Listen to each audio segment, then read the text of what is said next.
The views and opinions expressed are those of the Wrestling Fans Insight and are not associated in any way with Libsyn.com or any of the major podcasting platforms. This podcast may contain some explicit language and adult material content not suitable for children. Listening discretion is highly advised.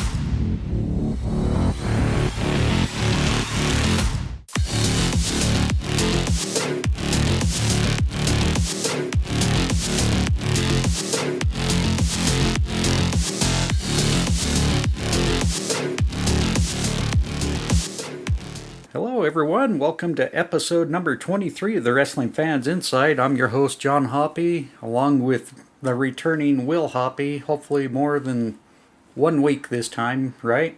Yeah, you'll get 2 weeks out of me on this run, and then I'm going to be out for 1 or 2 more Sundays, and then I'm done for the rest of the year. Nice. Well, for me, I think I got a couple coming up.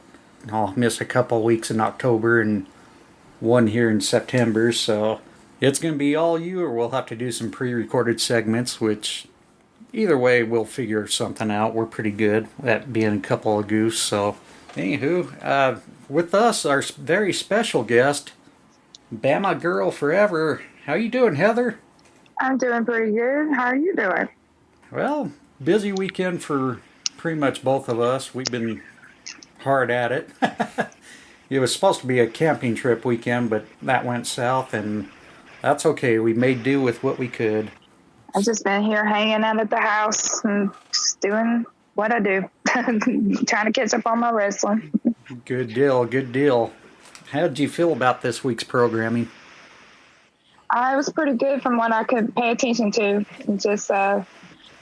I really didn't get to pay much attention to Rampage because I had some other stuff going on, but I enjoyed the SmackDown pretty good with the 5-way for the Intercontinental Championship. I enjoyed that match really good, but they had pretty good shows this week. Yeah, it was definitely. I mean, it was pretty much a stellar week, wouldn't you agree, Will? Yeah, like I told you before when we were talking, this was one of the more loaded weeks we've seen in quite a while. Right, and I think you and I both agreed it was pretty hard to get our top 10 list going for this week. It was very competitive. Yeah, it took me probably about half an hour to really kind of figure out what my list was going to be. Oh, wow, that's a lot shorter time than that took me, but anywho, yeah, let's go ahead and get started. We're going to try to hopefully not go as long as last week, but last week we're just exempt it because it was our very first recording with Twitter Live. So, moving on, we'll go ahead and get right into the Monday Night Raw results. First, we had the very first match, which was another first round for the WWE Women's Tag Team Championship Tournament. Asuka and Alexa Bliss. See, we make mistakes too, Heather, so don't feel bad. But anyways, the team of Asuka and Alexa Bliss defeats the team of Doudrop and Nikki Almost Superhero. We had Ciampa and The Miz getting the victory over Cedric Alexander and Mustafa, however the ring announcer wants to pronounce it this week, Ali. And then going on, we had a no contest, Drew McIntyre KO, little interruption from the Usos. Match number 4, making his return, don't know why, Veer Mahan, Bo Killer. Yeah, it's Bo Keller. Well, Bo Keller, do you think they really meant to say Bo Killer just because of Veer being a hunter? I don't think so. I just found that a little weird. And then in the very competitive United States Championship match, Bobby Lashley retains his title against AJ Styles. And in the main event for the night, which was also another very great competitive match, Theory gets the victory over Ziggler. Let's go ahead and break down Monday Night Raw. You missed one. What did I miss? You missed Dana Brooke versus Dakota Kai. Oh, I did. How did I miss that? Don't know how I did that. Well, it might be because of how quick it was. Yeah, probably. I didn't even know they had the match. That's how bad it was. Anyways, let's go ahead and break it down. Obviously, start off Judgment Day promo. Rey Mysterio comes in, makes the attack, continues their feud. And really, it's just the numbers game because obviously no Edge there, no Dom. Lee's Ray pretty much did defend himself, but we know how those go. Total beatdown. Really nothing more to it. Anything from you? No. Heather? No, I'm just over the whole Judgment Day thing, and with Rey Mysterio and all that. I'm just like, I'm over it, like, already. Like, I think it's just too much. You ready? And the whole where like Ray can't touch Rhea and all that stuff. Like back in the day, didn't they used to just hit the women and everything? Like from what I remember, and like now Ray won't touch Rhea. Yeah. I mean, I don't get that. So. Do you think maybe we see Aaliyah maybe come try to get involved? I think that she should. I think she should come out there and just smack the hell out of Rhea. But I don't know if it would do any good because, like Rhea's an ass kicker, so no. Yeah, it would definitely be interesting to see if Aaliyah wants to continue the Mysterio legacy. Obviously, they've never really had a female wrestler yet in their family, but this would be interesting to see if it happens. Yeah. All right, going into the first round of the Women's Tag Team Championship Tournament. I loved the match, but it's hard to really watch Doudrop and Nikki Almost Superhero keep taking loss after loss after loss. Do you think they should just finally do away with the team of Nikki and Doudrop and just have them go singles? Absolutely. I believe it's time to get them back to their singles career. It was a decent match. I did enjoy it too. I noticed it was a little bit off pace. So... Well, and I think a lot of that's still, there's no real team chemistry between Doudrop and Nikki Almost Superhero. There's really not. They don't complement each other when they're a team. What do you think about that, Heather?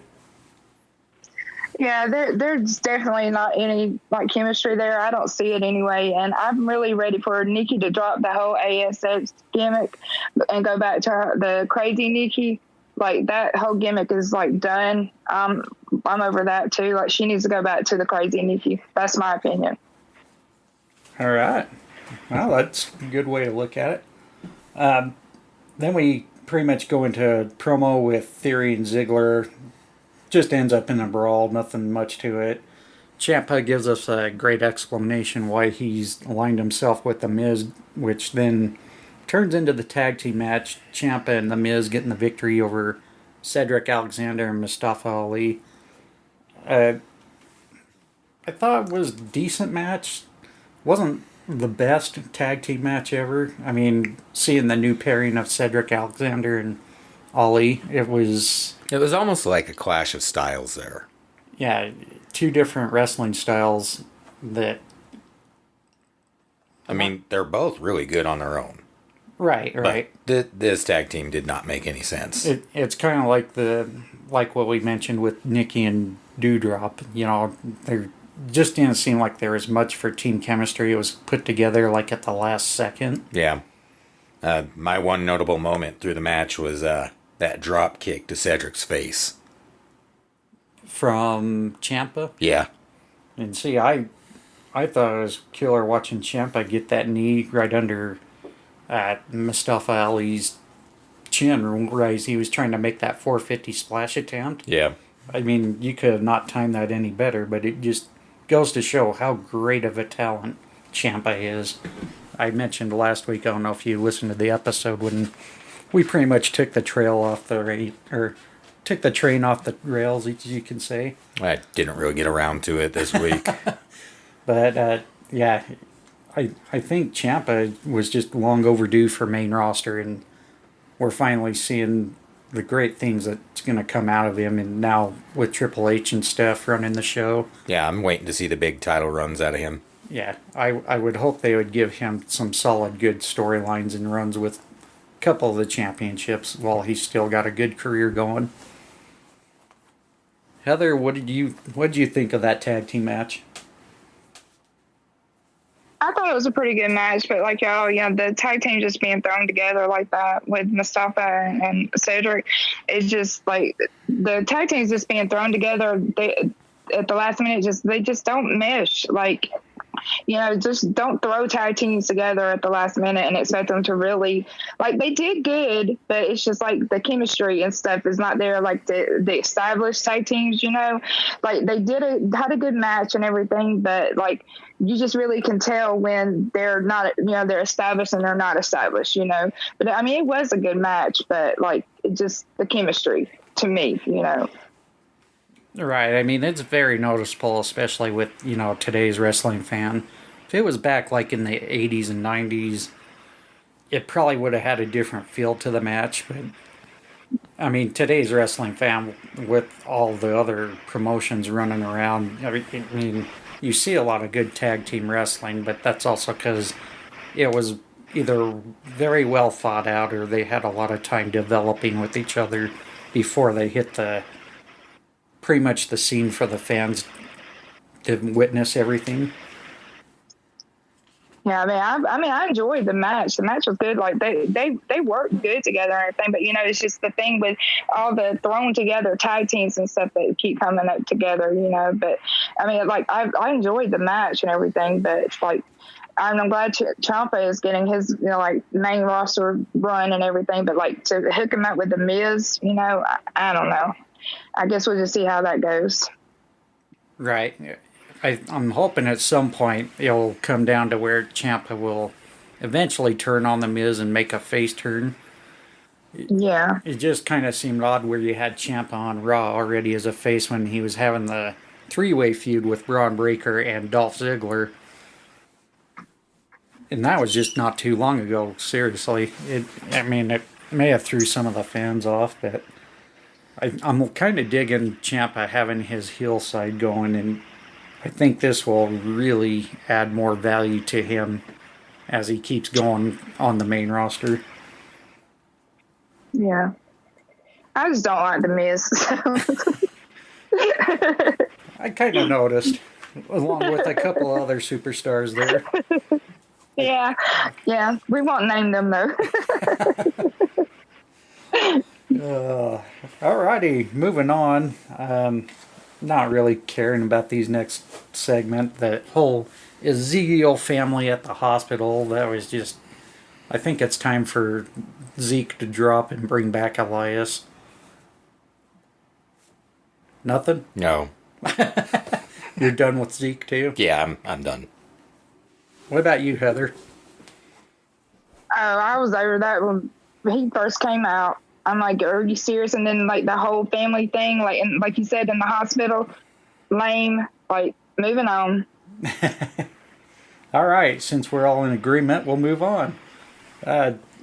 We go into Drew McIntyre promo, which eventually just leads into Kevin Owens interrupting him. And they have a little match together, which I thought was really good on both of them. And we're seeing Kevin Owens pretty much back in his NXT days, especially his Kevin Steen days from Ring of Honor, bringing the aggression and being the prize fighter that he is, and taking it to Drew McIntyre to a I can't talk. No contest. No contest, thank you. You're welcome. Thank God I have a host that knows what they're saying. But yeah, I mean, it was disappointing it came to a no contest, but of course it was going to make sense with the Usos sneaking in, making the attack on Drew.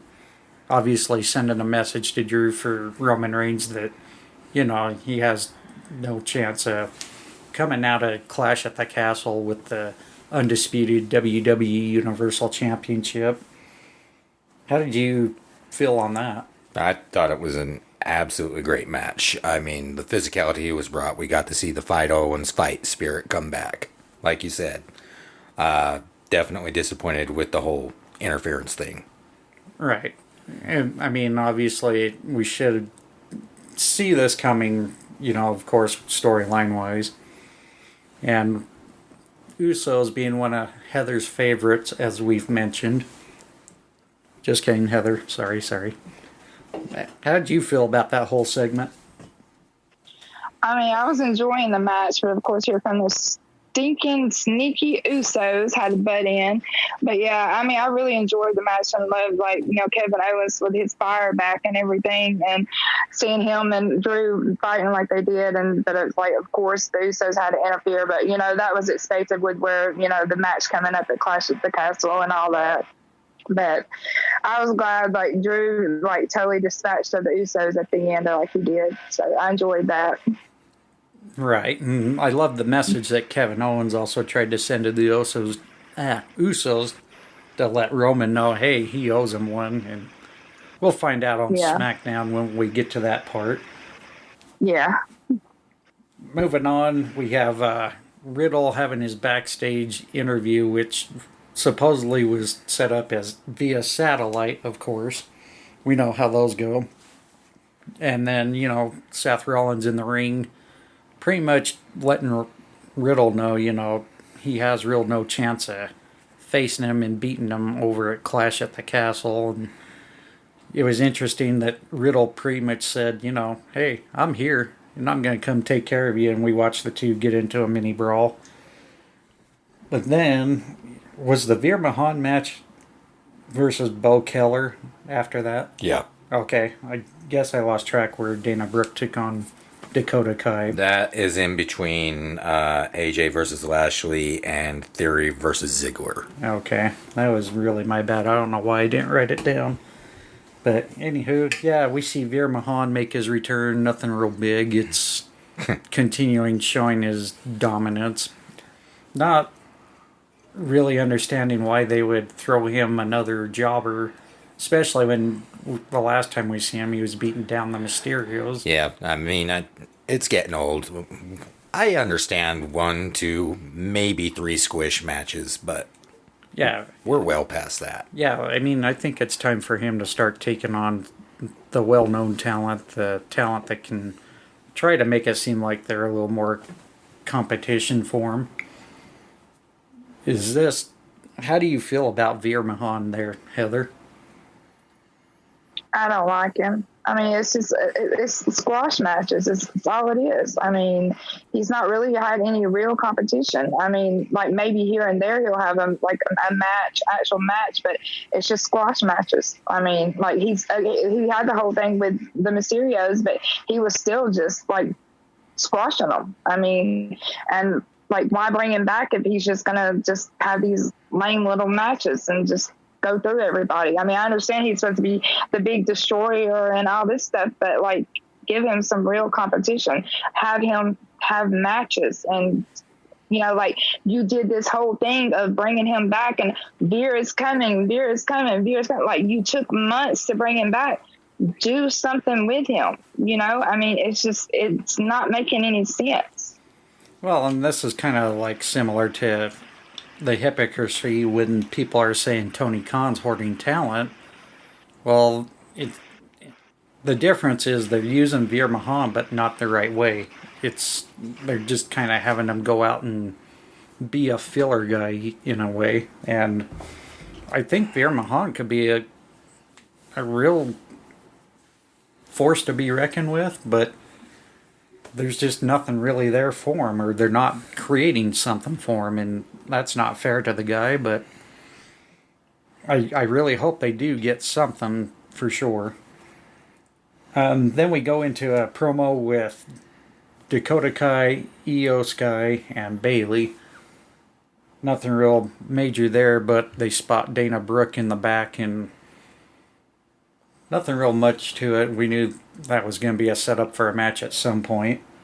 Then we go into the United States Championship match, which I thought was match of the night until I watched the very last match, and I would say this match was really neck and neck with the main event of the night. Bobby Lashley retaining his United States Championship against AJ.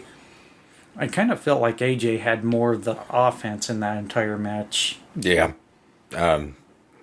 Exciting match to see. I'm sure both of these guys thoroughly enjoyed competing with each other. First time. Definitely a great match. I think we all saw the outcome of Lashley just retaining. Yeah, I mean, I think Lashley would have retained, but I would have felt they would have made them have a little more offense in that match than what they did. Yeah. And seeing The Miz and Dexter Lumis come into play, I'm still trying to piece together the whole Dexter Lumis deal. The Miz, I understand. My question is, where exactly are they going to put him? Are they going to stick him back on main roster, or are they going to put him back in the NXT? You're talking Dexter Lumis, Yeah. of course. It's weird because you would think they would have had him go back to NXT and go back to the kayfabe relationship with Indy Hartwell. Yeah. And who knows, they may go that direction, or Indy Hartwell may even come main roster. Too soon. Excuse me. Yeah, too soon. Who knows? It's going to be interesting to see what they do with Dexter. I thought that was a talent they let go for the wrong reason. Yeah. There were several of them they did that to. I mean, they released Dakota Kai, too, which was just stupid. Yeah, I scratched my head, but I'm thinking more and more as the Vince McMahon lawsuit keeps popping up and details keep emerging, I'm starting to see the clear picture of what really was going down. But how did you feel about that United States Championship match, Heather? Oh, I really enjoyed it. I had put it down as the match of the night for me because I really enjoyed it, which of course I saw, that Bobby was going to keep his belt, but I really enjoyed the match. And, it was a really good match for me. I really liked it. And at one point, I never thought, that I would ever be cheering for Bobby Lashley, which it goes back to the whole thing that I said last time about their roles and how they play them and stuff. Because, I couldn't stand Bobby Lashley before, like when he was with MVP and everything. But it's like it goes back to the whole thing of how I didn't like Roman. I mean, I liked Roman before and didn't like Brock. It's just like the way they play their roles. But I just enjoyed the match. Yeah, I mean, it was definitely one of the better matches of the night. Unlike this next one, however, because apparently I don't remember much of it. Dakota Kai getting the victory over Dana Brooke. Yeah, it was really kind of an assassination. It was so fast, and poor Dana Brooke. Pretty much squash match. Yeah. Yeah, it's kind of a bummer. What about you, Heather, on that one? I just looked up and Dana Brooke had lost. That's all I remember. Apparently it was a very memorable match for Monday night. There were only a few moves that were made. Yeah.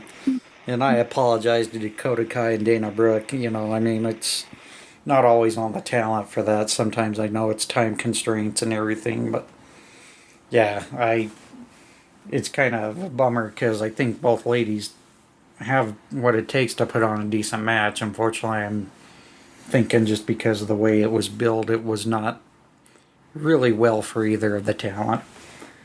Then we're going to move on to the main event match of the night. Theory gets the victory over Ziggler, and I'll tell you that. Yeah.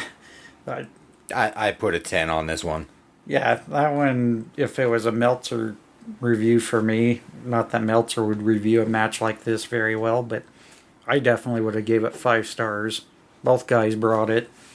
It was awesome to watch Theory get a victory over a guy who's got many accolades within the company, like Dolph Ziggler.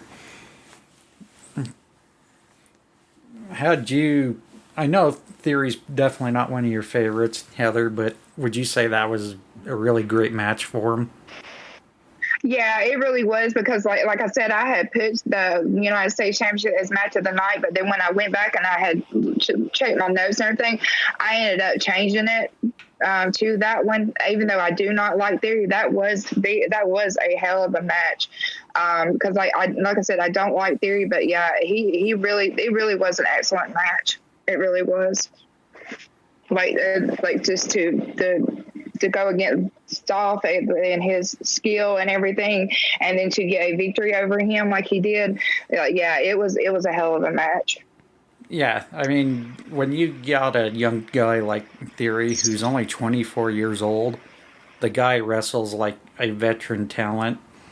To get Dolph Ziggler to put him over even more, I mean, that just shows you how good this kid's going to be. And as long as he stays in the WWE, I think we're going to see him definitely, I would say, have a first ballot future Hall of Fame career. Now that pretty much completes our WWE Raw segment. Does anybody have any opinions, comments, anything? Oh, can I say something really quickly? Sorry. Go for it.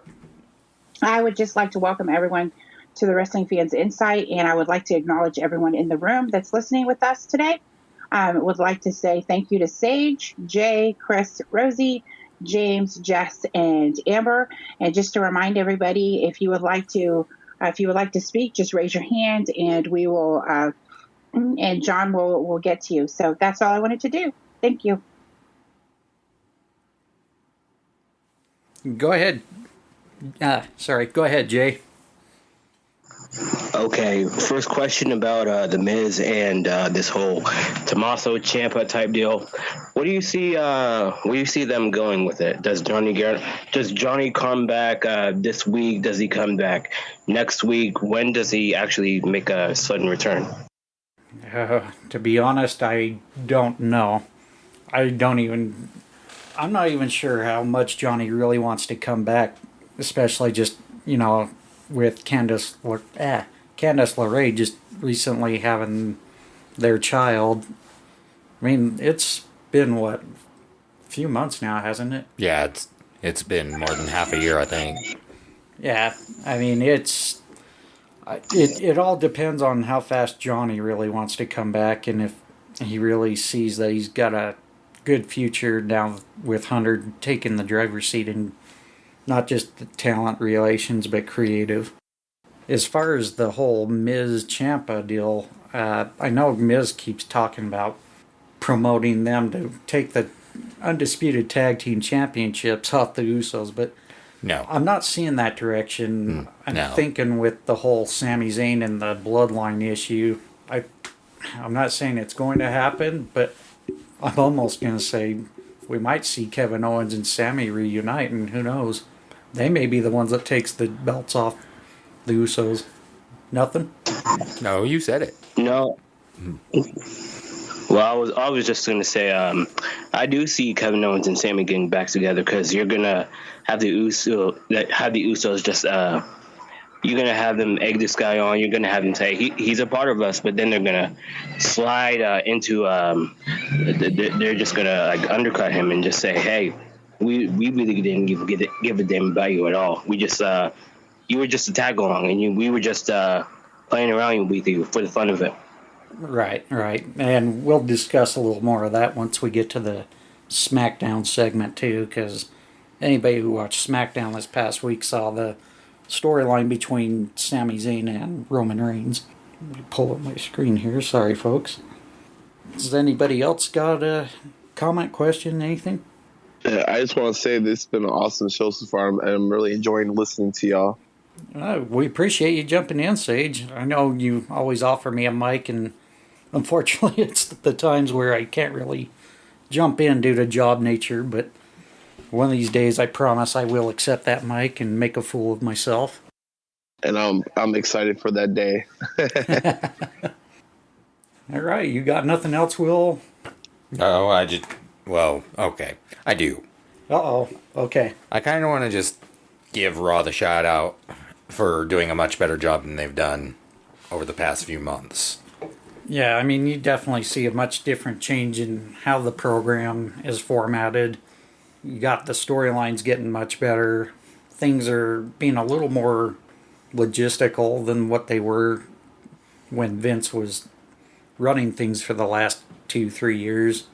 I just feel WWE's going to be in a much better spot, and they're going to just keep continuing. You have anything else, Heather?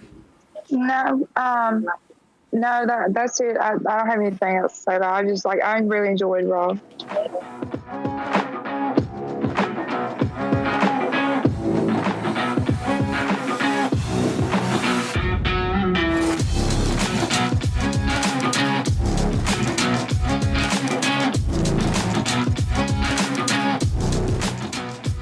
All right, we're back.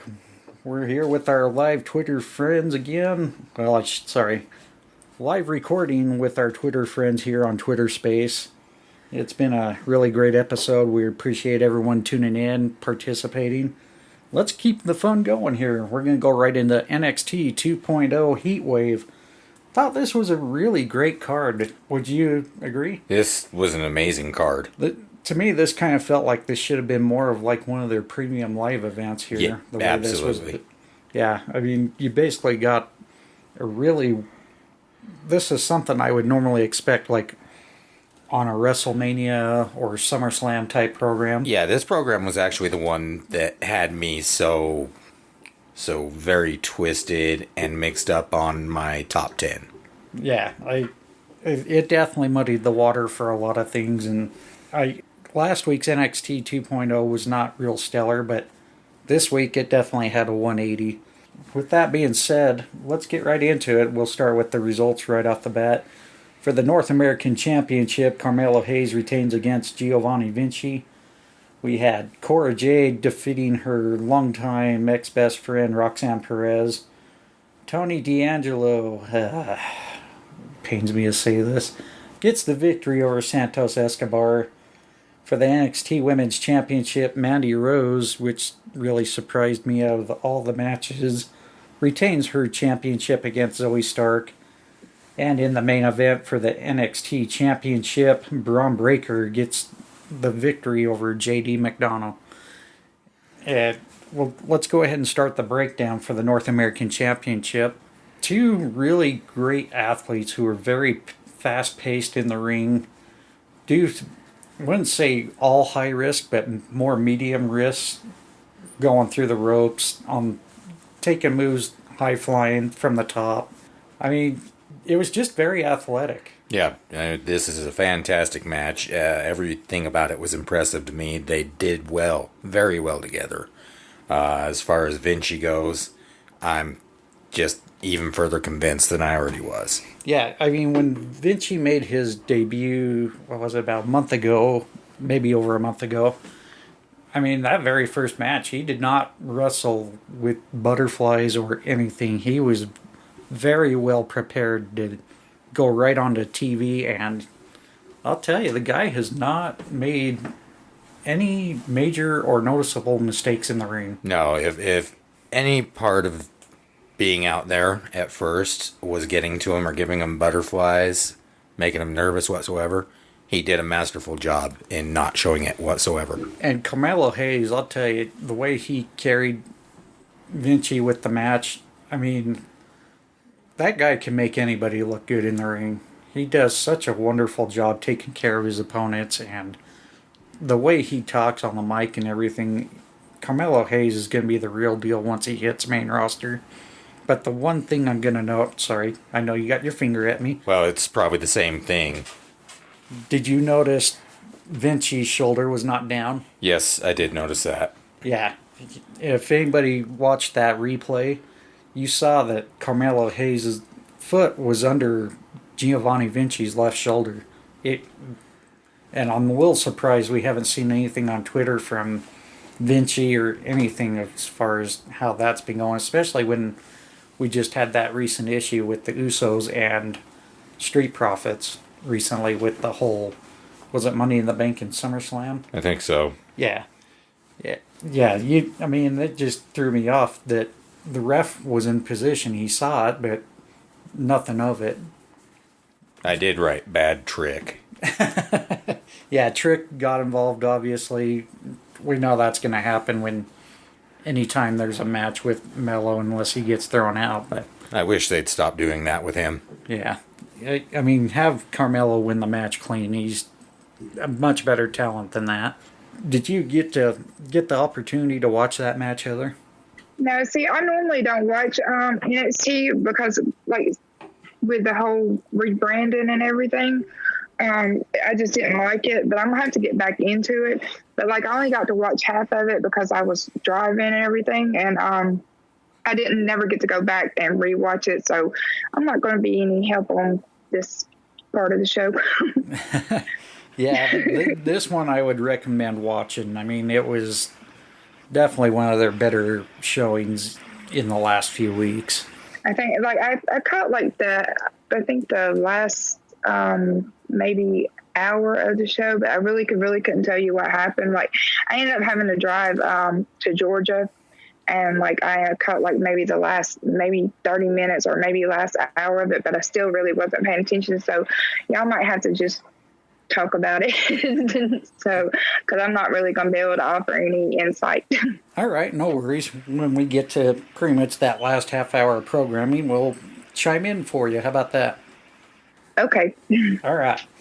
All right, we're going to go ahead and move on. We have a promo segment where Diamond Mine comes to the ring, all 4 members, and obviously we've seen the dissension between Roderick Strong and the rest of the group. Julius finally saw something on video the previous week of NXT 2.0 and basically said he was going to call the person out that was causing the problems. And you see where he calls out Roderick Strong, and Roderick Strong, of course, is going to get defensive. He tried just to pretty much brainwash and what's the best word you would say? Manipulate that he really isn't being the problem, but he is. Sidestepping the issue. Yeah. But then we get a nice little surprise out of nowhere. NXT UK's Gallus. Anybody who follows NXT UK knows that's the team of both the Coffee Brothers and the Wolfgang. They come out and attack and beat the hell out of Diamond Mine, even Roderick Strong. All 4 members of Diamond Mine being taken down by 3 guys, which that one kind of throws me off. You would think the number games would have went the other way around. I think I would have played Roddy Strong's part in it a little stronger on that attack. Yeah, you think Roddy Strong may have had something with that? Don't know. We'll see where they go with it. Yeah, it'll be interesting. But anywho, there is going to be an NXT event where it's going to involve both NXT brands. Worlds collide, and then we just got recent news. NXT UK is going to be rebranded. They're going to say NXT UK is no more, but they're now going to call it NXT Europe, which that would make a little more sense, would you say? Yeah, it covers a broader selection than rather just referring to the United Kingdom. Yeah, because, I mean, you've been seeing talent that's even outside the United Kingdom come into play. I mean, you saw the likes of, Rhea Ripley, Toni Storm, all of them come in. Yep. Going on, we had match number 2 where Cora Jade and Roxanne Perez went at it. Unfortunately for Roxanne Perez, just being the goody two-shoe she is, she had the opportunity to take Cora Jade's kendo stick and beat her up, but she apparently had the angel advocate on her shoulder telling her no. She throws away the kendo stick, enough for a distraction that Cora Jade takes advantage, knocks her out. Cora Jade gets the victory. You think that's going to be a feud that's going to continue on? I absolutely do. I think this was a good match. I'm really starting to dig the whole Cora heel thing. I think she's starting to get better at that.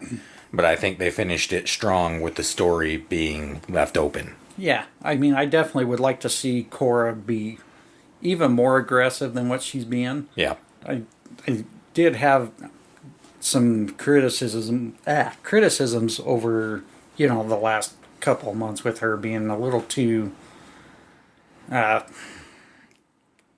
It's hard to not imagine her being smiley and just trying to oversell it.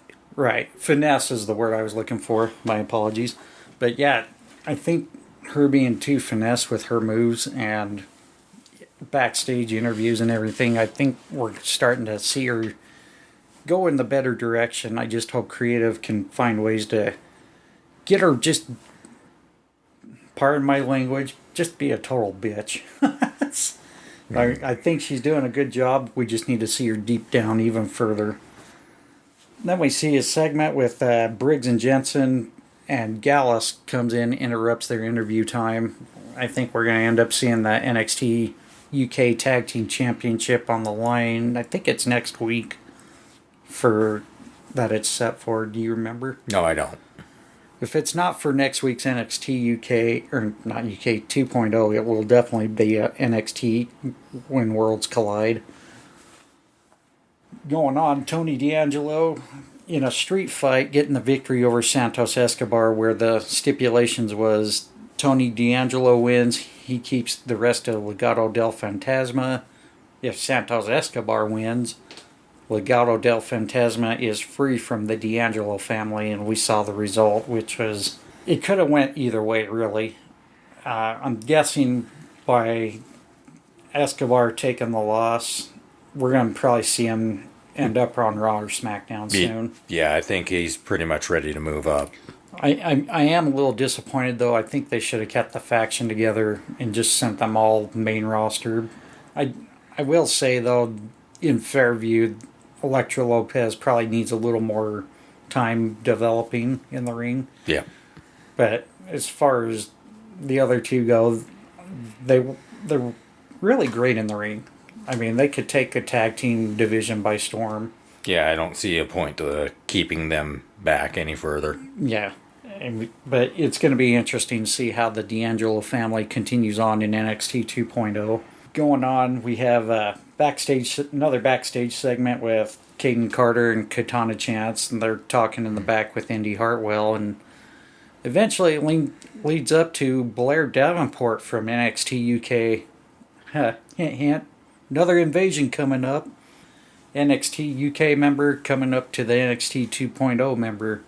Blair made it very clear that she's wanting to go right for the NXT Women's Championship. And who knows? I could see her taking that NXT Women's Championship off Mandy Rose. Yeah.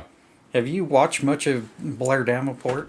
I haven't watched any of Blair Davenport. You need to go back and watch some of the NXT UK stuff. You'd be very amazed by what a great in-ring performer she is. I will have to schedule that. Then we have Wendy Chu and Tiffany Stratton. Just another segment that I'm kind of shaking my head. They're going to have a lights out match, I believe, next week. And who knows what that will bring. I do feel Tiffany Stratton's in-ring performance has been much better. Her promo skills have been fine. But the way she's been improving the last few times she's had her showing on TV, I'm hoping we're going to see a better match.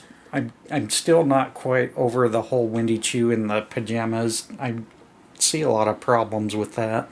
Yeah, so both of them are completely capable, talented women, and this just feels like they've gone back to the bra and panty match days.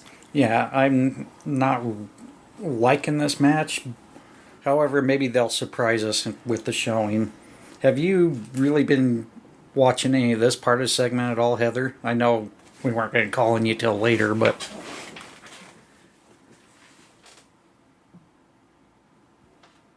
Haven't been watching what? I'm sorry. Have you watched any of the Wendy Chu or Tiffany Stratton segments with NXT 2.0? Yeah, I've watched some of it, and it's really ridiculous to me what I've watched. I mean, it's just like, it just seems kind of childish to me. That's like one reason I haven't really watched NXT is because I think some of the things they do is just like too like childish, and like you said, the bra and panties thing to me is like that. Some of the segments that I like saw like on commercials and stuff was like when they were kissing in the ring and everything. Like that's one thing that kind of turned me off of NXT. I didn't really like it. Yeah, I think we're pretty much right there in unison with how we view that. But I mean, it was definitely not everyone's cup of tea. For some it worked, others not so much. But yeah, from what I've seen of that whole thing with them, I'm not a fan of it. But like I said, I haven't really watched NXT for a while. I've kind of watched a few matches here and there, like kind of trying to get into it since Triple H being back. I'm hoping that it's really going to improve.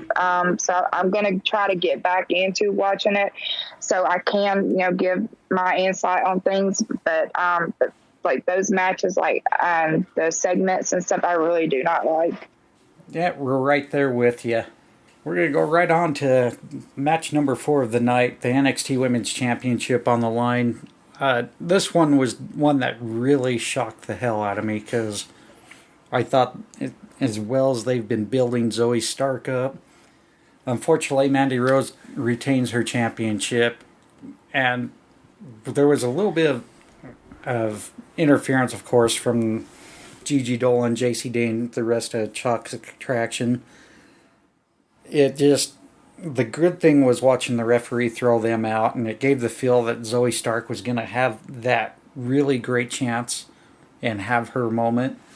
Unfortunately, it did not happen, but it was a great match overall. No, it was a brilliant match. They did an amazing job. Like you, I honestly thought Stark was going to be the one to come in and take it.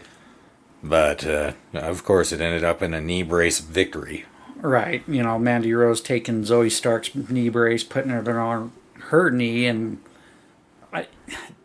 to me, that's the only thing that bugged me about that match. Wouldn't you think logistically that would be a disqualification because it wasn't medically for her? But yeah, but I feel the same way about them bringing a chair into, the ring and then throwing somebody on it. You're still using the object. Yeah, I mean, you see that quite a few times in today's wrestling matches, and I just shake my head, kind of like the Texas Tornado match last week on Dynamite, or was it Rampage? I can't remember.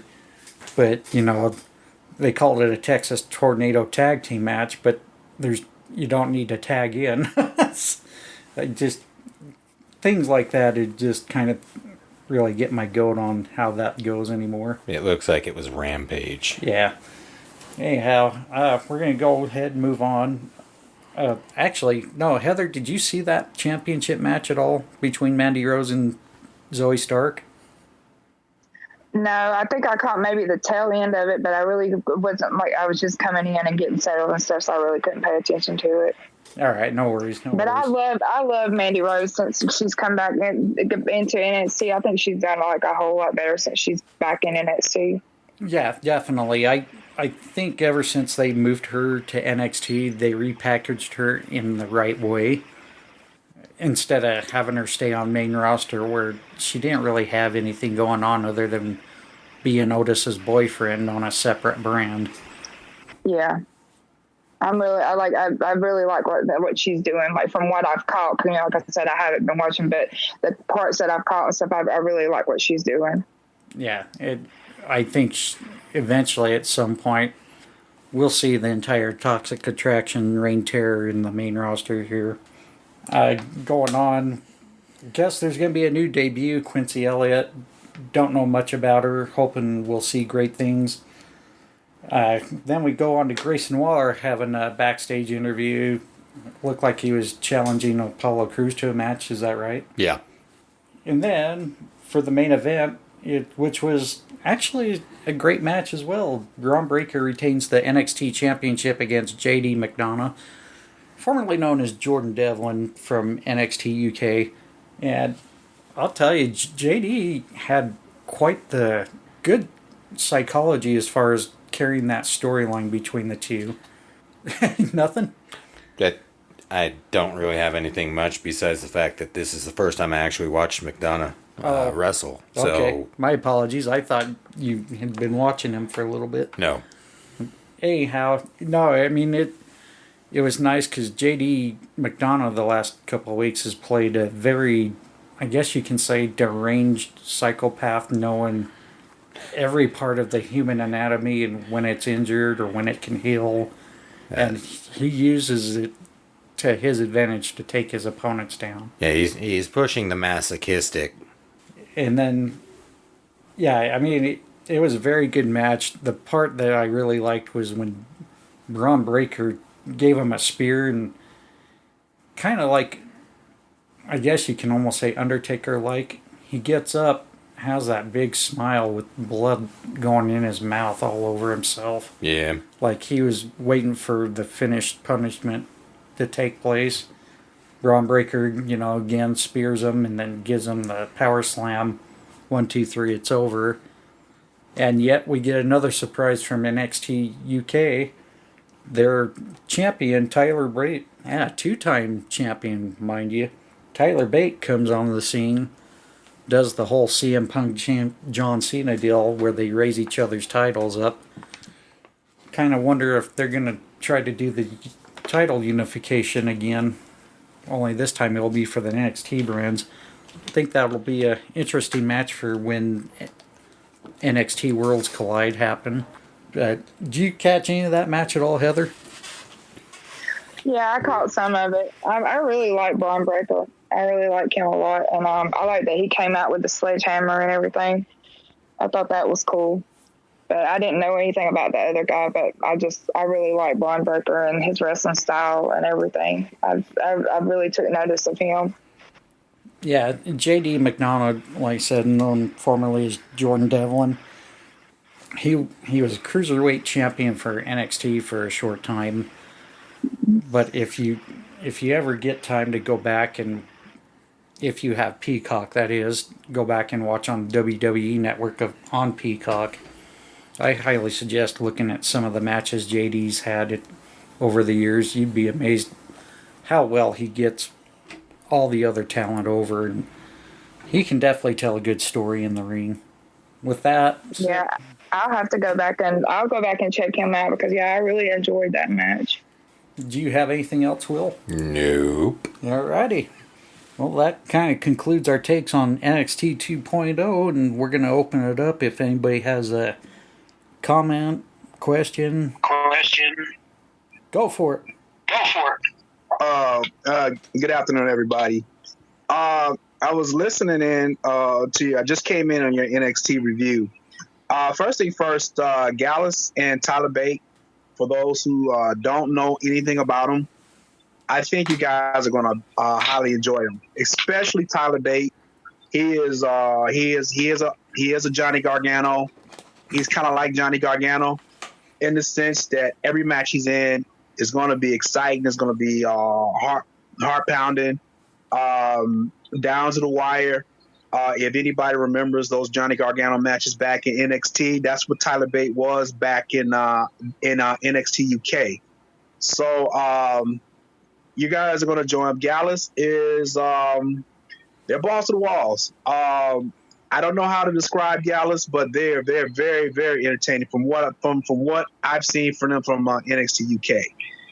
As far as Legado Fantasmo, they needed to come up to the main roster. I mean, Santos Escobar especially. I think SmackDown or Raw, more like SmackDown, I think they need them.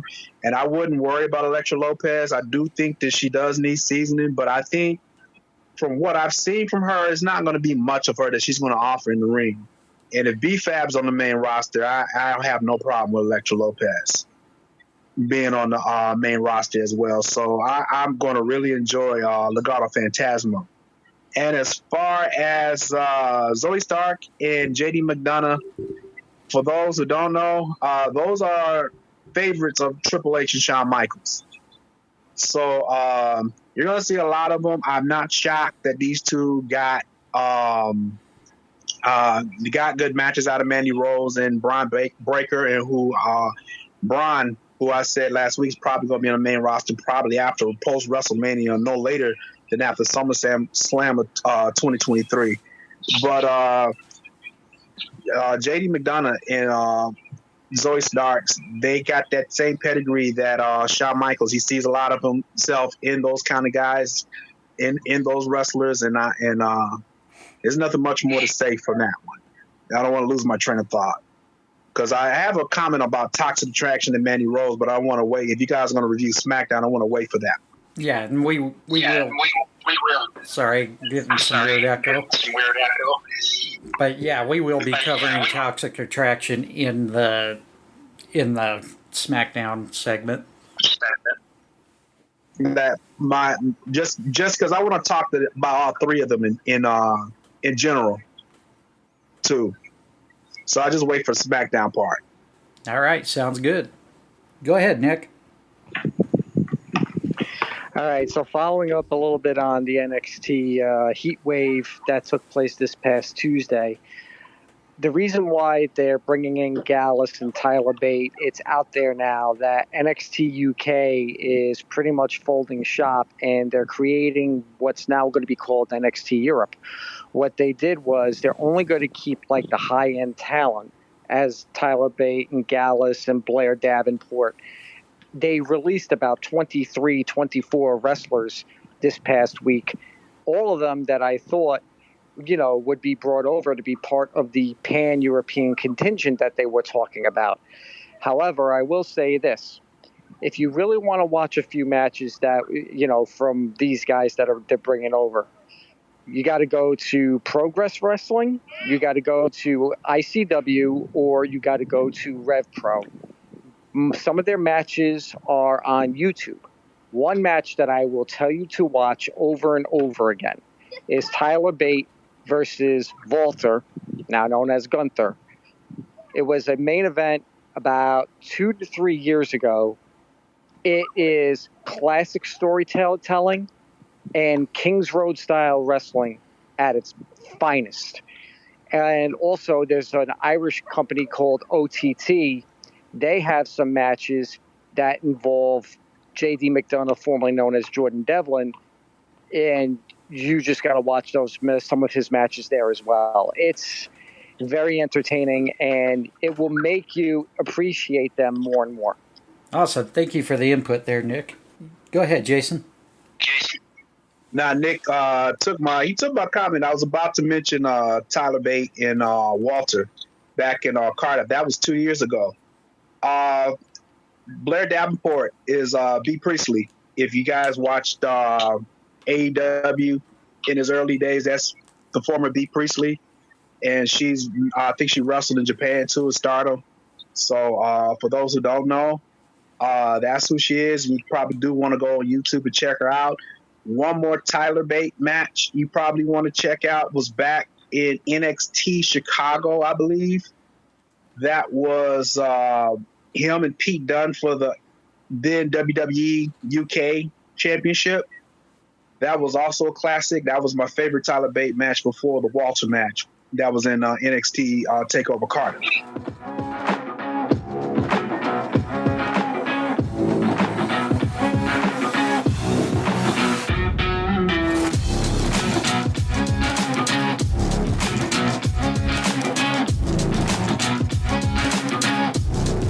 Once again, we're on Twitter Space doing our live recording for episode 23. And we're now going to get right into SmackDown. We wanted to tell everyone thank you for tuning in, listening, and participating. We're having lots of fun here. This is still an experiment in progress, especially with the equipment issues here. We're kind of still trying to get things down with the audio levels and now new studio headphones. I think it's kind of a new thing for me and Will here, so we appreciate everyone's patience. Anyhow, we're going to go ahead and get right into it. Friday Night SmackDown.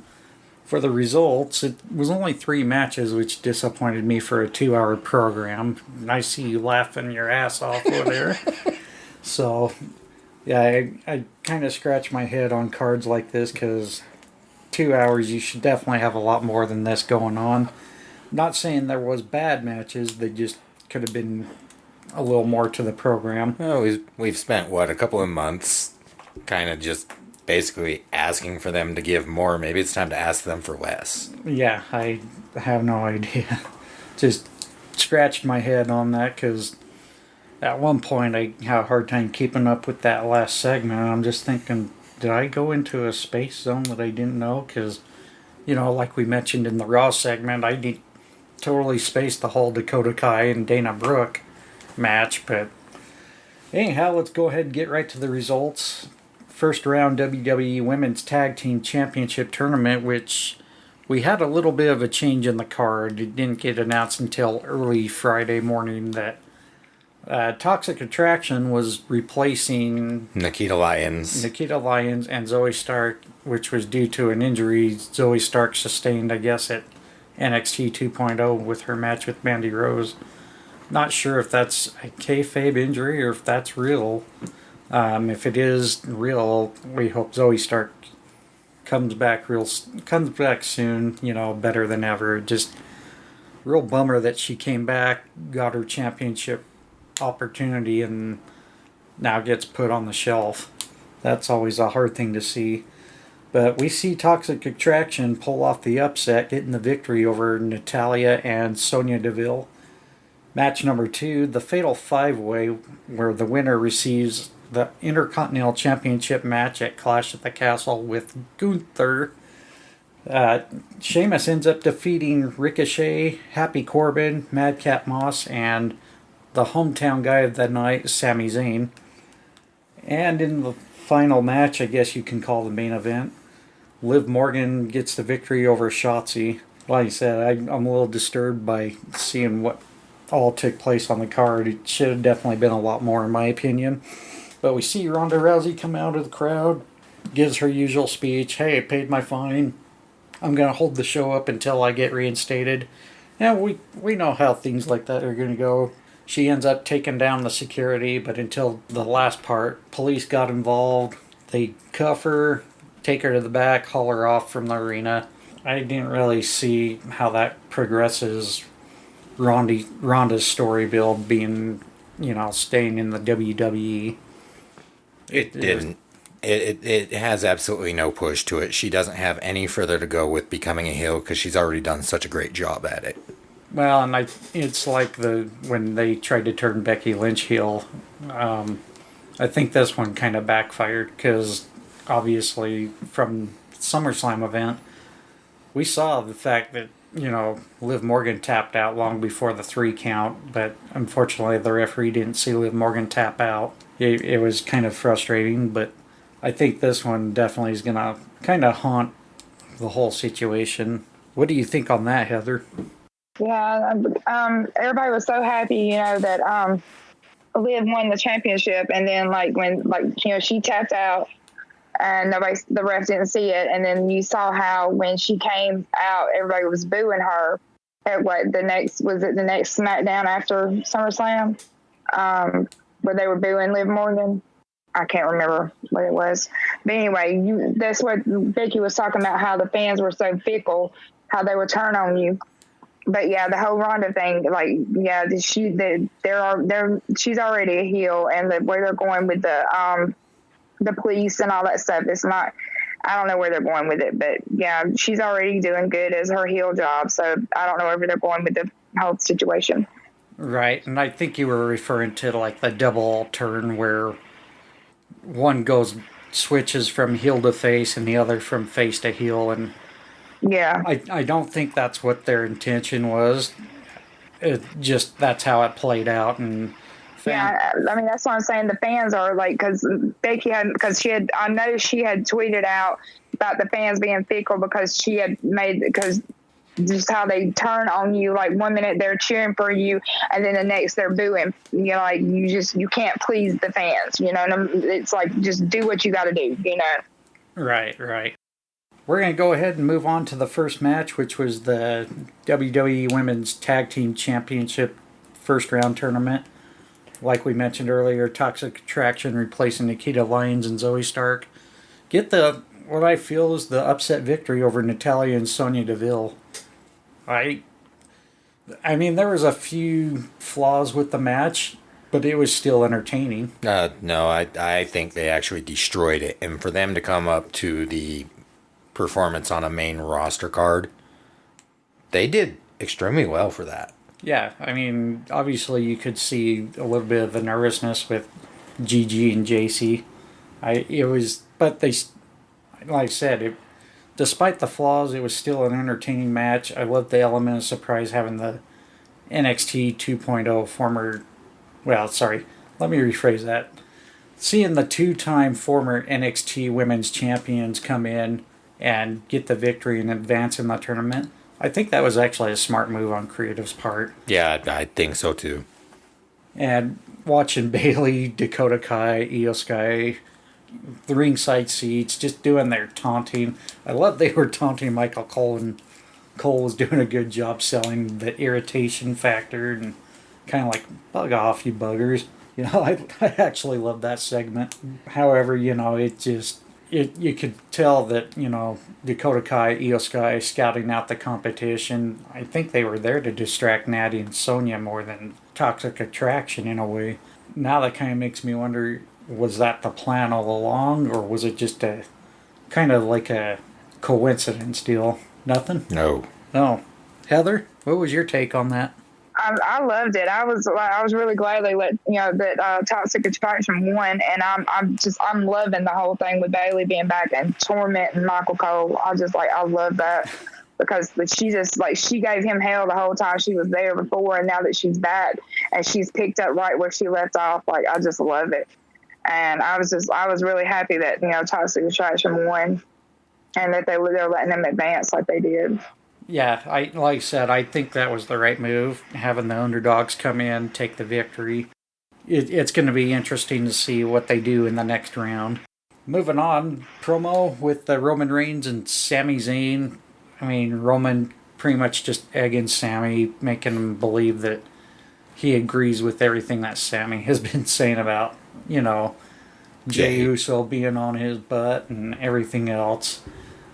Yeah, I mean, we already see this a mile away. It's not going to end well for Sami once he gets the truth that he's never been a part of the bloodline, and they'll eventually kick him out. It's just a matter of time. Going on to the next segment, which this one just seemed like it was thrown at the last second as well. The Maximum Male models and Hit Row just did not gel well for me. I'm just going to leave it at that. You? Yeah, no, I did not enjoy this whatsoever. It made no sense. Heather? The Maximum Male model thing, really, I don't like it, period. And the segment, no. Yeah, it was just not very well thought out or well written, whatever they were trying to accomplish. I mean, but what is the whole deal with the Maximum Male model thing, period? What is even the purpose? I think it was just someone was trying something outside the box and it backfired. Yeah, it definitely did. Match number 2, we had the Fatal 5-Way, which was really entertaining. Definitely match of the night, even though that should have been hard with 3 matches. Sheamus getting the victory over Ricochet, Happy Corbin, Madcap Moss, and Sami Zayn. And I was a little surprised that, I guess it shouldn't be a surprise, but it is a surprise why you wouldn't have the hometown guy win this one, especially with his involvement with the bloodline. I almost thought at one point maybe we were going to see that element of surprise where Roman may have accosted the other 4 gentlemen in the match and helped Sami get that victory so he could hold his weight for the bloodline. And that wasn't the case. Sheamus, definitely an interesting choice to go up against Gunther. I didn't see that one coming, did you? Actually, in this particular case, I said before the match even happened that I expected Sheamus would win. Oh, really? I did. And it's just because we've seen Sheamus go and go and go and go. We know how talented he is. They really haven't done much with him besides silly little childish stories. With Butch and Ridge Holland. Yeah. Yeah, it's definitely nice to see this more serious side of Sheamus. However, I am questioning the call to have 2 heels go at it for the Intercontinental Championship at Clash at the Castle. Yeah. I mean, I'm not saying heel versus heel never works, because sometimes it does. Don't get me wrong. I'm a little surprised they didn't actually go more with Madcap Moss or Ricochet. Happy Corbin, possible, but no, not with the current thing he has going on with Pat McAfee. I think that would kind of ruin the momentum of how that storyline's going. But Heather, you said this was your match of the night. I agree with it, but what was your take overall with the whole match? Well, to be honest, I was expecting Sami to win because, like you, I thought maybe Roman was going to interfere because of the whole segment with him and Sami, going on just to keep screwing with Sami, I thought maybe they was going to let Sami win just to keep the storyline going, to just totally screw with Sami and to later on do the whole complete turn on him. That's what I was expecting. But Sheamus, yeah, he makes more sense though. Right after that match, we go into actually what I thought was a decent promo for the Viking Raiders. You know, something a little more in their genre, I guess you can call it, or element of their character. More of their culture. Right, that's what I'm looking for, because I suck at the actual words. But anyhow, yeah, I thought the Viking Raiders segment was actually a pretty decent one. Going into the, I guess you can call main event match for the night, Liv Morgan gets the victory over Shotzi. Nothing real special out of this one. No. I felt, you know, other than, you know, after a match, Shayna Baszler comes down and attacks Liv Morgan, but she didn't go to break her arm this time, per se. It was just, it almost like she was trying to tease the fact that she was going to injure her even more for their match coming up. But it did not happen, and that was probably a good move, thank the Lord. But did you have anything on that? Yeah, I do. Go for it. Was not a big fan of this match. I'm really sick and tired of watching Shotzi get screwed. I didn't see a point to this. Yeah, I mean, Shotzi is definitely a talent that I just feel like they're wasting her potential. Absolutely. I mean, there's so many things that she can do, and we watched her in NXT just kill it. Yep, she dominated. And then ever since, you know, they released Tegan Nox, you know, they've really never had anything for her. I wish they would bring her back to the face stage and have her running Robert Stone over with the Tank Weekly like she did. But, yeah, you got anything as far as that whole match, Heather? No, not really, because the same thing. I don't think Shotzi's getting her fair run either. She's just not being used right. She needs like more opportunity, better matches, and I don't like the way she's being done either. Yeah, and Liv Morgan, don't get me wrong, she's great in the ring. I just feel she needs better time developing her mic skills and promos. Nothing? No. Do you agree with that assessment, Heather? Yes, I do. I mean, I love Liv Morgan, and I was happy that, you know, she became champ and everything. But yeah, she does need some more work. She really does. But I mean, that's not saying bad about anybody, because I mean, everybody can always like learn things. You know, that's not taking away anything from anybody. Like, because like I said, everybody can learn something. So take time, learn, and grow. Yeah. Yep, I agree. Then we got the final segment of the night. Seems to be the consistent thing for SmackDown to just end it with a promo. But we have Roman Reigns and Drew McIntyre go face to face, and we all saw this was going to eventually end in some kind of scuffle. Sami Zayn, though, trying to pledge his allegiance with the Bloodline, tries to take one for Roman Reigns, and unfortunately it fails. Drew still gets the Claymore on Roman Reigns, which I know that put a big smile on Heather's face. But I didn't think it was a bad segment. I just don't know if it was really needed for the night. It was a horrible segment.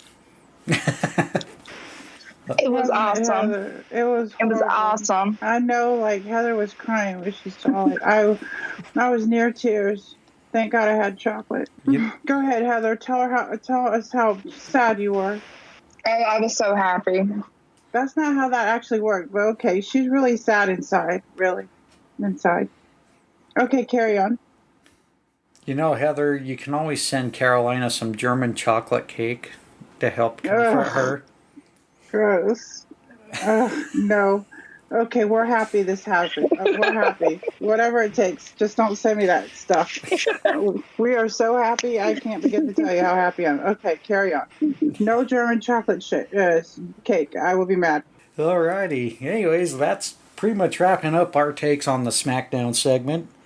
Anybody who's got some comments, questions, insight, feel free to raise your hand. Go ahead, Jason. Let's walk back with the Fatal 5-Way where Sheamus won. And I think he won because, you got to realize the event's taking place in Cardiff. So I can't think of a perfect person to face off against Gunther than Sheamus. So I think that's the whole point of him winning. Now, as far as heel versus heel, I think Gunther, even though he is more portrayed as a heel, I think he's going to be like more so the tweener. And what I mean by that, because we don't have little solid tweeners in any brand that I know of. That's the guy that he doesn't care who he faces, whether you are the top baby face or whether you are the heel. I'm here to be the badass. I'm here to whoop anybody's ass. Excuse my language. And that's kind of like the last legit tweener I know of is probably Goldberg back when he was doing the streak in WCW before they decided to make him a full-blown face. But that's Gunther's role. So him facing another heel and Sheamus, I have no problem with that. And like I said, Sheamus is from, Sheamus, I'm Irish, but from that area, familiar with it. It's going to be in Cardiff. And I don't think there's no other body perfect to face Gunther for that event. Now, as far as the Toxic Attraction, and I'm happy, even though it was supposed to be Zoe and Nikita, and I think that more so had to deal with Nikita Lyons not wanting to get vaccinated. And I think how it is in Canada, you're supposed to be vaccinated before you go up there and work. And I think Nikita Lyons is anti-vax. So I think the Zoe Stark injury is more faux pas of her not being there. And because Shawn Michaels did say that Nikita Lyons wasn't medically cleared, which is BS, because we saw Nikita Lyons in the Battle Royal in NXT 2.0 not too long ago. But for Toxic Attraction, that's good for them being in the tournament because they pretty much are the only legit tag team that's in the entire tournament. And I think the only reason why they weren't considered, first of all, because I think when they wanted to bring up Mandy Rose back, they wanted Gigi and JC with her, Toxic Attraction as a whole. But with this situation being in Montreal, I think they had no other choice than just to put the only legit women's tag team they had in the tournament. I think it was a good look for them. I wish that the commentary acted like they cared a little bit more about them and made them a little bit more of a big deal. But, I can't complain. And then the final thing, because SmackDown was pretty much, I'm not going to say a missable show, but if you missed it, you weren't really missing much.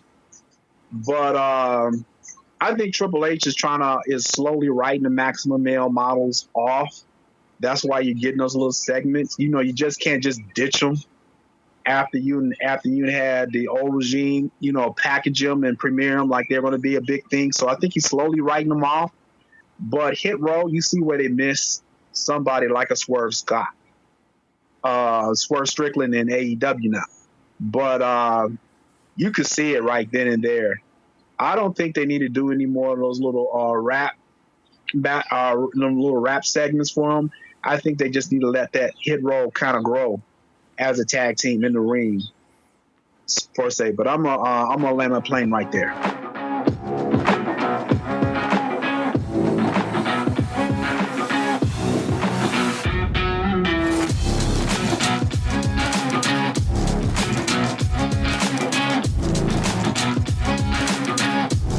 Back from break here. We're going to get right into the AEW segment of starting with Dynamite. For the match results in the 2 out of 3 falls, Bryan Danielson gets his revenge over Daniel Garcia. We have Varsity Blondes falling short to the Gun Club. Match number 3, Tony Storm defeating Kylan King. And in the main event match, which was a first round, or as they've been calling it, the quarterfinals, for the Trios tournament match, the return of Kenny Omega and the Young Bucks get the victory over Andrade El Idolo, Dragon Lee, and Roosh. Let's go ahead and start with the opening segment. CM Punk starts off with the show, throws out his, crap challenge to Hangman Adam Page, being that they were in West Virginia, of course, the home of Hangman Adam Page. But the funny thing was, I don't think he was there. No, he wasn't. Yeah, so he knew he was throwing out an empty challenge, which I kind of thought was dumb. But then he goes on to pretty much call out John Moxley's disrespect to him the previous week. Of course, Punk gonna fire back with his pipe bombs and throws out how John Moxley's always kind of been the third wheel to every part of group he's been in, even with the current one, which I think everybody knows called bullshit on that one. But did you have anything on that? I just think that they did a pretty good job of executing the rivalry. I wasn't too big of a fan of the actual segment, but I'm also not a big fan of CM Punk, and you've always known that. Right. And, CM Punk is definitely a controversial figure in the world of professional wrestling. I actually was a fan of his back in the WWE ECW days. I didn't really get a chance to watch him in Ring of Honor. I wish I did. I know from what a lot of people said, he had some good stuff back then. My only thing is, it just feels like all he's doing is repeating his stuff from WWE. Yeah, and honestly, it's been said, everybody's read the articles out there. If he's not on top, then he seems just disinterested. Right. The one thing I do like, though, is the fact that it's kind of a guy who's money-driven compared to a guy that has heart in the sport of pro wrestling. And I will say that is the one thing I am liking in this feud. Yeah. And it was announced later in the show that the title pretty much the AEW championship is going to be determined next Wednesday's Dynamite. Which, that makes no sense to me. Yeah, I would think you would want that to be the pay-per-view match. Yeah. At All Out coming up. Yeah. But something tells me maybe they have something bigger for the World Championship match at the pay-per-view. I don't know. I hope so, because otherwise that match is just going to be a dud once it's done. Yeah, but that's also assuming they're going to have a world title match at that All Out. Who knows? You never can tell with some of the weird unpredictability from Tony Khan. Then we go on to Will Hobbs. I didn't really think much of the segment other, of course, he's letting out his relief from being Ricky Stark's little protector for the last couple of years. Going on into the first match of the night, the 2 out of 3 falls. Bryan Danielson getting his revenge on Daniel Garcia. The very first fall I thought was really good ending. Had the pile driver and then the Dragon Sleeper applied to Bryan Danielson, and that makes him fall short. It ends up being Garcia 1, Danielson 0. And then the last 2 falls Bryan Danielson takes. First one where he reverses the Dragon Sleeper into a pinfall. And then the third fall gets the label lock on and makes Garcia pass out. Bittersweet victory. I thought it was an awesome match overall. I love the respect that Bryan Danielson was given to Daniel Garcia. Sorry, a little bit of a background noise there. But anyways, the one thing that was interesting to note was watching Chris Jericho come in post-match, attack Bryan Danielson from the back, and then Daniel Garcia stepping in and stopping Chris Jericho. It was definitely unexpected to see that happen, especially with Bryan Danielson giving the handshake attempt to Daniel Garcia. Yeah. What do you make of that? Well, I mean, before the match even happened, you had, Bryan Danielson calling him out, telling him basically, hey, yo, you are a professional wrestler. That's what was said to him, so it wasn't that big of a surprise to me that Danielson gave the respect. The Jericho part, I mean, who knows? What are we going to see? Are we going to see Garcia turn? Yeah, it's definitely going to make for an interesting climax to the whole Jericho Appreciation Society. And next week, Jericho has pretty much called Garcia out and said, hey, we need to hash this out. I need to know, are you with us or against us? Heather, what's your take on that segment? I wasn't shocked, but in the way I was, like, I'm the whole part where the audience was chanting, "You are a wrestler." I really like that because, the whole thing that Jericho's been doing with the sports entertainer and the wrestler thing, like, because, Danielson, was saying, you are a wrestler. And, like, yeah, I think that he is a wrestler. Screw this whole sports entertainer thing. I'm hoping that he does turn his back on Jericho and joins Danielson because I think that would be better. Right. And we've seen what kind of talent Daniel Garcia is. I think they've definitely been misusing the guy, but I think now they're finally seeing where he can fall and he can handle main event level talent. I think we're going to see some great things out of this guy here shortly. We then go. Yeah, because I really like him. I think he is really good, and like the whole thing with Jericho with him is stupid because I think he really has a lot of talent. Yeah, I mean, obviously the guy shows he can hack it with anybody. Then we get a short little promo, Private Party and Swerve in Our Glory. They're just promoting their match for the AEW Tag Team Championships, which we will cover in the Rampage segment. Then we see Jon Moxley come out, attack Tony Nese, who is trying to make his way to the ring, I'm guessing, which was supposedly going to be a scheduled match, but did not happen for obvious reasons.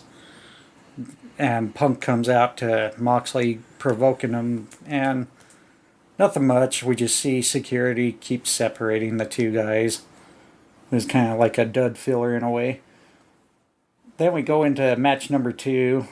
Varsity Blondes falling short to the Gun Club, who pretty much made a squash match out of this. Billy Gunn praised his son, saying this is what he was expecting to see out of him, especially being really hard on him for the past 2 weeks since their departure from the Acclaimed. But then we get the surprise of Stokely Hathaway coming out, which distracts Billy Gunn and sets it up for Colton and Austin to attack their father. That was definitely a little interesting, but I think everyone saw it coming with the way Stokely Hathaway's been pretty much putting himself out there to a lot of the multiple talent, especially the Gun Club. And lo and behold, a little surprised, the Acclaim come out to Billy Gunn's rescue. And they reunite. Would you say this is more like a spaghetti mess of a storyline going on? It is. I'm not a fan of it. There's nothing about this that I've enjoyed. This is kind of just seems like it was a let the talent come up with the storyline, and sometimes it works, sometimes it doesn't. This one definitely does not. What's your take, Heather? I just like it because I think it's funny. That's all. The whole scissor me daddy ass. I just think that's funny. You're kind of just more into the comic part of the whole segment? Yeah, that's it. Yeah, that's all it is. Oh, nothing wrong with that. I mean, if you see some value in it, hey. Yeah. That's really all it is. I think it's funny. That's just the whole thing. Well, and especially with Danhausen giving the Gun Club the Ass Boys nickname, Yeah. All right, going on. Death Triangle cuts a promo for their upcoming trios match. Then we go on to Jungle Boy and Christian Cage going face to face in the ring. Eventually turns to a brawl where Jungle Boy actually gets the better of Christian, even with Luchasaurus not being there for attacking Pac Buck, the AEW official that Luchasaurus accidentally headbutted the week before. Nothing much out of that unless anybody wants to talk about that a little later. Then we go right into FTR Wardlow. Boy, it just seems like there's a lot of promos this episode, wasn't there? Yeah. It just seemed like there was more talk, less work. But, well, not saying that promos aren't a work, but I think everyone kind of knows where I'm going at with this. We then go into match number... Well, actually, out of that promo, Dax challenges Jay Lethal to a match for next week's Dynamite, which is going to take place. It is official. And then in match number 3, we see Toni Storm defeat Kylan Keene. Both ladies looked really well. Toni Storm, obviously, they're going to have her really work a phenomenal match with her future title shot with Thunder Rosa. Now with Chris Statlander kind of out of the picture, which is a bummer. That's the only reason that makes Toni Storm the number 1 contender. The only thing I'm not liking is we just recently saw Toni Storm and Thunder Rosa battle it out for the AEW Women's Championship. Yeah, I did think this was just really bad timing. This was a great match, and I was extremely impressed with Kylan King. Yeah, Kylan Keene is a talent that's got a good future no matter where she's at. I hope they really have something different for her shortly. I mean, we've been watching her wrestle matches based on the results they give on the TV in Dark and Elevation. But it definitely would like to see a little more of her on TV for sure. I'm not sure though, that, like I said, I'm a little frustrated with Tony Storm taking on Thunder Rosa again. I think it definitely should have worked in a storyline where maybe Britt Baker DMD got the rematch with Thunder Rosa. Yeah, I can't really disagree with you on that. It just, like I said before, I think it was just a matter of bad timing and circumstances that just threw Tony into the position. All right. How do you feel about this, Heather? Yeah, I mean, I like Tony Storm, but yeah, I think it's too soon for them to go against each other. And I think Britt Baker had the belt for too long, really. But I think maybe she should go against Thunder Rosa sooner. I mean, rather than Tony Storm. But yeah, the match though with Colin King was really a good match. So. All right, we're going to go into the promos. Best friends pretty much promoting their match with the Trustbusters. First round trios match on Rampage. We're going to go right into the main event for the quarterfinals or first round match, whatever you decide you want to call it. Trios. Kenny Omega making his return with the Young Bucks, defeating the team of Andrade, El Idolo, Dragon Lee, and Roosh. This was, I guess, kind of an interesting match to watch. Kenny coming back from healing his injuries. Not really so sure he's 100% though. He is not 100%. You could tell he was quite a few steps slower in the ring. Yeah, I mean, you could see some of the follow-up from his movesets were not as smooth transition like they usually are. Yeah. And it was nice to see the reunion of the Bucks and Kenny Omega. I don't know. You kind of have a little concern. If he is really 100% healthy, he's selling it really well. He's not. You hope he didn't come back too soon to set himself up for further injury. Yep, that's typically a career killer. So. And then the post-match attack from Roosh and Andrade onto Dragon Lee. I think that was just more over the fact that, Dragon Lee's showing his respect to Kenny Omega and the Young Bucks. They're just... I don't think the broadcast team sold that very well. I think they could have done a better job showing more of the dramatic part of that during the whole match. Heather, what did you think about that match overall? I mean, I really enjoyed it. I was, happy to see Kenny Omega back, which, everybody knew that's who the Young Bucks partner was going to be, because it was like, oh, we need a partner, and everybody's like immediately knew who it was going to be.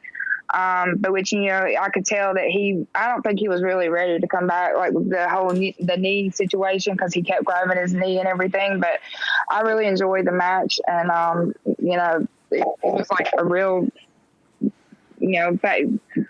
quick pace match and everything, and I'm glad that they won, which of course we knew they would. So, but it was a really good match. Yeah, I thought Dynamite, despite only having 4 matches, it was still a decent show. Probably better than probably a better rating than what I originally would give it. I know a lot of fans were happy with it. I'm just the type that likes to see more action on there and less talk.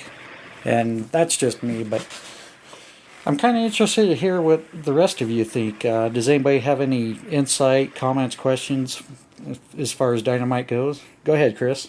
Yeah, I thought Dynamite was really compelling. I'm looking forward to seeing where the CM Punk storyline goes. I think MJF is probably in the mix at some point. I think they're giving us a pay-per-view quality match next week. I think it's Mox against Punk on live TV, right, on next Wednesday.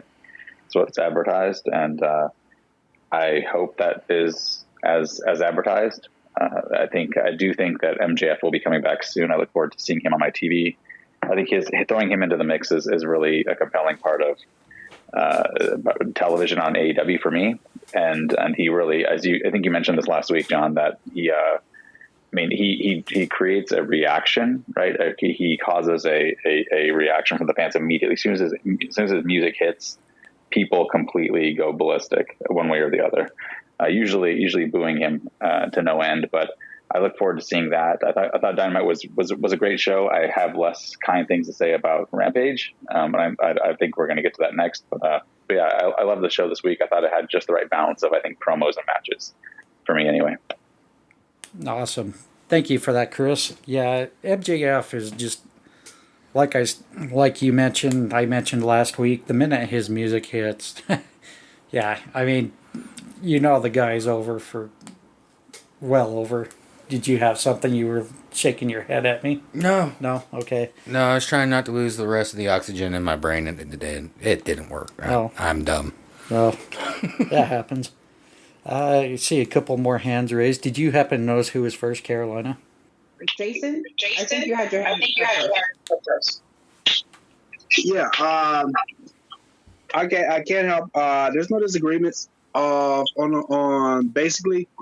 I will say this though, the CM Punk promo, I don't know, it just left a sour taste in my mouth. The call out Hangman Page, and it seems petty, but I don't want to go too deep with that. But all I'm gonna say is, Hangman is not somebody you want to run off.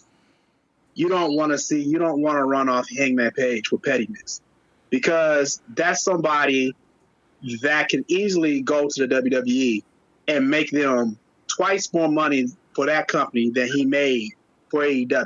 So, and then not only that, like I said, I don't want to go too deep, but I think all of that had to do with the Colt Cabana situation and what Hangman said in his promo that was leading up to the Revolution. But that kind of pettiness, that just left a sour taste in my mouth.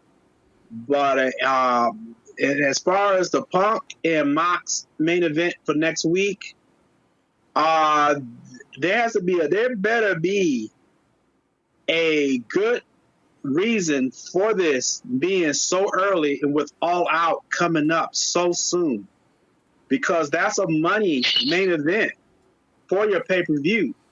So I am going to be looking at this main event next week with great interest. And if there's anything disappointing or mediocre or mid that comes out, this is going to be a huge L for AEW.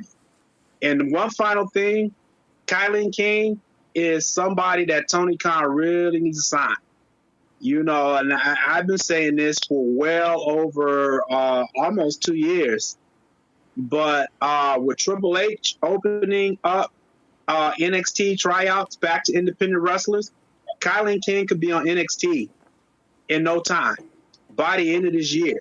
And she is somebody that can really, really blossom and be not like a main event player, but she can be very huge, a valuable asset for either company. And you don't want to have Kylie King in your hands and you just bypass her.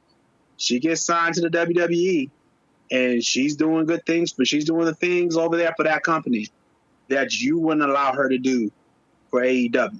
So I'm gonna land my plane, and I'll probably have something to say about Rampage, but I'm gonna land my plane there. All right, thank you for that, Jason. Jay, Commander Aziz, you're up. Okay, about the CM Punk situation, that threw me for a loop. It really did.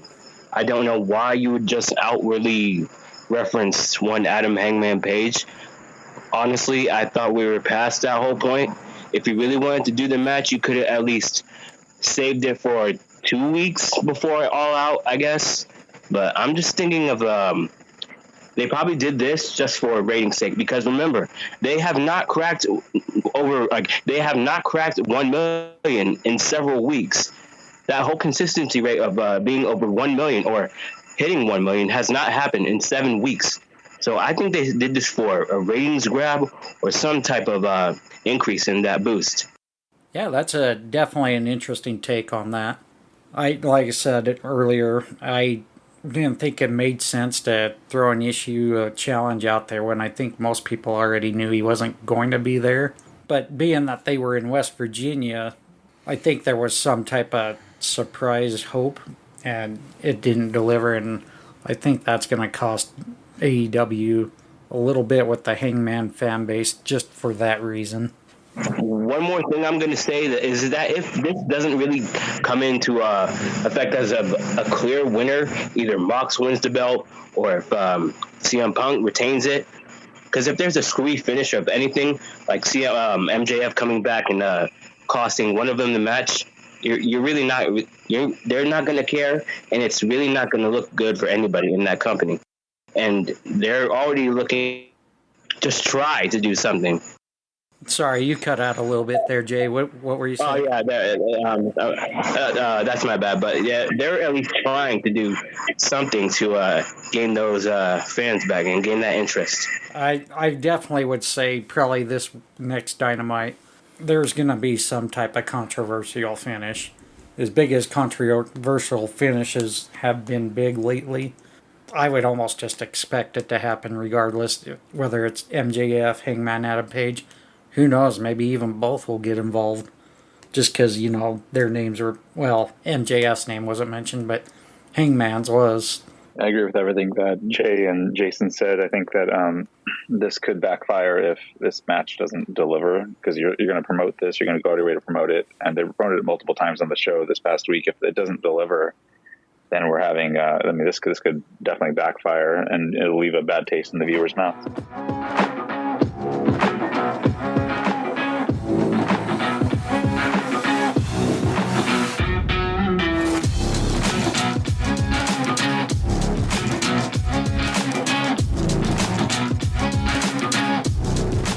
Welcome back. We're going to go right over Rampage real quick.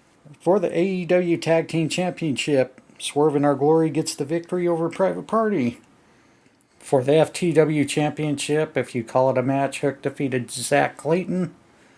Match number 3, which thanks to that short match, I guess you can call it a bonus, according to Tony Khan. Buddy Matthews gets the victory over poor Serpentico. Match number 4, Athena defeats Penelope Ford.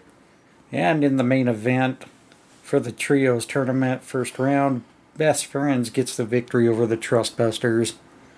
I'm actually surprised how much they packed in that 1 hour show, which we normally have been used to less. However, we see the opening segment with Claudio Castagnoli and Wheeler Yuta come in the ring, and Claudio basically says he's going to start issuing an open challenge for the Ring of Honor World Championship, and out comes Dustin Rhodes, which was a little surprising. I don't know, what was your take on that? We've watched him, Dustin Rhodes, throughout his career, and he's basically always been bridesmaid to the top prize of any company. My take on it is, it's going to be an interesting match. It's a match I'd love to see. I just wish it was a match that we could have seen, 10 years ago. Right. I love the way Dustin Rhodes always wrestled in every promotion. He was always actually one of my favorite WCW United States champions. Yeah. Even though there was some conflict with, Dusty Rhodes being the booker for WCW at the time. Everybody calling, what do they call it, a point of conflict or whatever it is. Conflict of interest. That's what it is. See, that's why I'm glad I have you here. Yep. Somebody who knows to put the words together. But yeah, I think if we get the old school natural Dustin Rhodes facing Claudio, we're going to be in for a stellar match.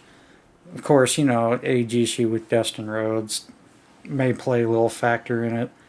But I think we can expect to still see some good wrestling out of Dustin on this. Yeah, let's see if Claudio hoists him up and swings him around a bit. Yeah. How did you feel about that segment, Heather? I really enjoyed it. I was surprised to see Dustin come out there like he did. But I'm pretty sure he's going to put on a good match because he always does. But I don't see him winning. So No, I think that the majority wrestling fan today will pretty much say that they have no expectation of Dustin winning it. no. All right, and then we go into a segment with Ortiz and Ruby Soho pretty much throwing their challenge to Jericho Appreciation Society. I'm sure more towards Sammy and Tay Conti. I didn't really think much of that segment, so we'll just go on to the first opening match of the night for the AEW World Tag Team Championship. Swerve in Our Glory gets the victory over Private Party. Really good match. I think Private Party is one of those teams that I just think they get underused. Would you say the same thing, Heather? Yeah, I definitely agree with that. They need more matches, more time. They're definitely underused. Yeah. Especially since they broke off from Matt Hardy and everything like was going on. Because I didn't like the way he was using them anyway. Like it's just that they need better segments, better matches, everything, and just yeah. I'm sorry, I'm rambling, but I've got other things going on. But yeah, they definitely are being misused. Yeah, I definitely think they could have some better spots. Unfortunately, I see them possibly one of them teams that could even possibly end up seeing in maybe an NXT 2.0 at some time. But who knows? If Tony Khan doesn't start doing something better with that team, I think he's going to lose a couple of great talent right there. Going on, we got the backstage segment, QT in the factory getting confronted by Will Hobbs because they didn't take care of Ricky Starks like they promised to. Nothing real stellar out of that one, you will? No, it's just one of those, yeah, we'll get to it. Yeah. Match number 2, if you call it that, FTW Championship in 10 seconds. Hook defeats Zach Clayton with the Red Room right away. Why did they even bother with this? I can't even really rate the match. What'd you think, Heather? I mean, I literally put a tweet and said, "Well, damn, Hook retains." I mean, that was the tweet. I was like, "Really? That was not even a match." I was like, "Okay, there you go. He retains." Yeah, I find it sad that Hook had a longer match with other less known talent than he did with Zach Clayton. I shook my head, pounded my fist on there, like, why? Just, it didn't do Hook any justice, in my opinion. Didn't do Zach Clayton any justice. Anyways, we're going to move on before this rambling keeps going. We see Angelo Parker, Matt Menard make fun of Hook after that match, of course, saying what it would be like to have someone from the Jericho Appreciation Society have the FTW Championship. Don't see that happening, especially with the way that match took place. Billy Gunn obviously expressing his disappointment with his sons, but is going to join forces with the Acclaim to take on his 2 sons. Then we get pretty much the impromptu match thanks to the 10-second fiasco with Hook. Buddy Matthews gets the victory over Serpentico. Yeah, I can hear you laughing, so you might as well just say it. These quick matches, they got to stop. Yeah, the filler cards or filler matches just gets old after so often. I mean, they recently did it when Wardlow defeated Scorpio Sky for the TNT Championship. Yeah. Even though that match was 30 times longer than what this one was. Yeah, and I get where Tony Khan's going with this. He's really trying to expose as much of the talent as he can, but you're not really exposing them with these tiny matches. No. I mean, it was nice to see Miro come out and continue his storyline rivalry with any member of the House of Black. I mean, he pretty much just whipped the shit out of Buddy Matthews there. Yeah. And then we go on to Britt Baker, Jamie Hayter, Rebel in the back, chasing off the interviewer. I can't remember the name. It wasn't Lexi Nair, was it? I don't know. I don't think it was, but I could be wrong. I apologize. I liked that segment because Dr. Britt Baker, DMD, was stirring the pot with the whole Thunderstorm deal for the AEW Women's Championship, which I hate to say it, but that segment hit the heart because it was very truthful. I think Dr. Britt Baker was dead on. To me, it was just a very truthful promo. Nothing? No. Oh. Heather, what do you think about that one? I think I missed half of it because remember that was the night I wasn't really getting to pay attention to the whole thing. I heard part of it, but I remember her egging on it, thunderstorm and everything, but I don't remember all the words. So. Oh, okay. Well, never mind then. Anyhow, yeah, I thought it was a good segment. It definitely stirs the pot, and like I mentioned already, it was very truthful promo from the heel. We're going to go on. Athena ends up defeating Penelope Ford, which I think Penelope Ford was the wrong opponent for this moment. I think Penelope Ford is also another one of them talent that's very underutilized. She is. She absolutely is. And we haven't seen her for a while. She hasn't lost a step whatsoever. No, I mean, anybody who's watched Penelope Ford in her career, even back when she was dating Joey Janela, I mean, they saw what type of athlete she is. I just don't understand how we don't have anything creative for her. There's plenty of opportunities even to turn her face. Yeah. And face off some of these heels. This is just, again, where I think Tony Khan has hoarded too much talent and has really nothing for him. Again, I don't think it was the right time to use her to have as Athena's opponent, who's trying to gain momentum to face Jade Cargill for the TBS Championship, especially when Penelope Ford's been there since day one. And to your point, having that much talent when you only have 3 hours space isn't going to get you anywhere. That's just turning your talent into cannon fodder. Right. Did you watch any of that segment at all, Heather? Yes, I did. I watched it. And where has Penelope Ford been? Sorry, say that was again. She out injured? Was Penelope Ford out injured or something? No, she's been mainly. She's been mainly wrestling on Dark and Elevation, but not really doing anything on TV. Yeah, because I know I hadn't seen her for a while, and then all of a sudden she was back, and but yeah, I didn't know what had happened, and because they were talking about she was back. I didn't know if she had been injured or something. Yeah, I know she did have an injury, but it wasn't very major.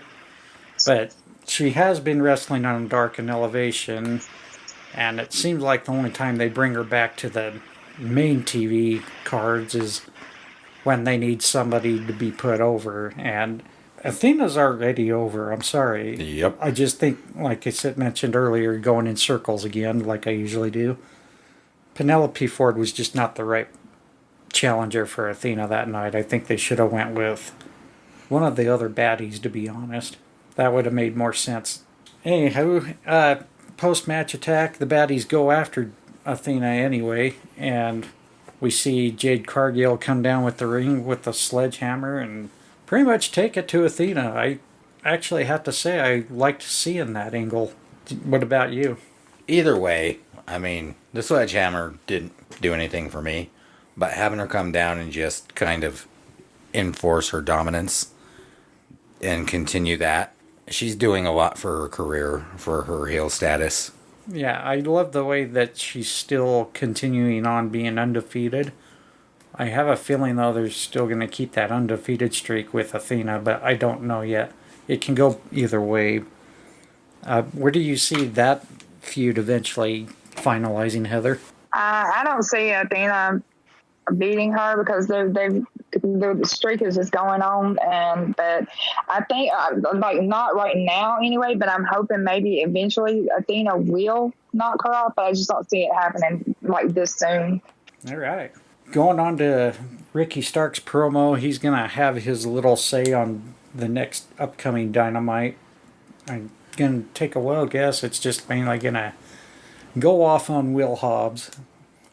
And then in the main event for another quarterfinal or first round in the Trios Tag Tournament, Best Friends gets the victory over the Trustbusters. The biggest take I have to say is Slim J. He's quite the rambunctious little shit, isn't he? Yeah, he brought it. I was not expecting to see that big of an explosion out of such a wiry little feller. Yeah, to me, it just seemed like a chipmunk on Red Bull, but it just. But yeah, he definitely showed some good in-ring skill. Parker Boudreaux, he's got the presence, but if anybody ever listens to Ted the Hillbilly Hill on his The Hill Truth podcast, he went into a little bit with Parker Boudreaux, and he even says it himself. He's got the look, but he definitely needs a little more work in the ring. And I have to say I totally agree with that. Yeah, I think a better angle would have been for Parker Boudreaux to possibly be part of the House of Black. Yeah. I mean, if he kept the head shaved like he did with Harlan Yeah. character in NXT 2.0. Yep. That was... I was still a little baffled as to why they released him while he had a good thing going with Joe Gacy. But it is what it is. Another thing, though, watching Danhausen come in the middle of the match, throwing the curse on Slim J. That damn Danhausen, he sure knows how to come in and disrupt things, doesn't he? But, no, I thought it was a decent match.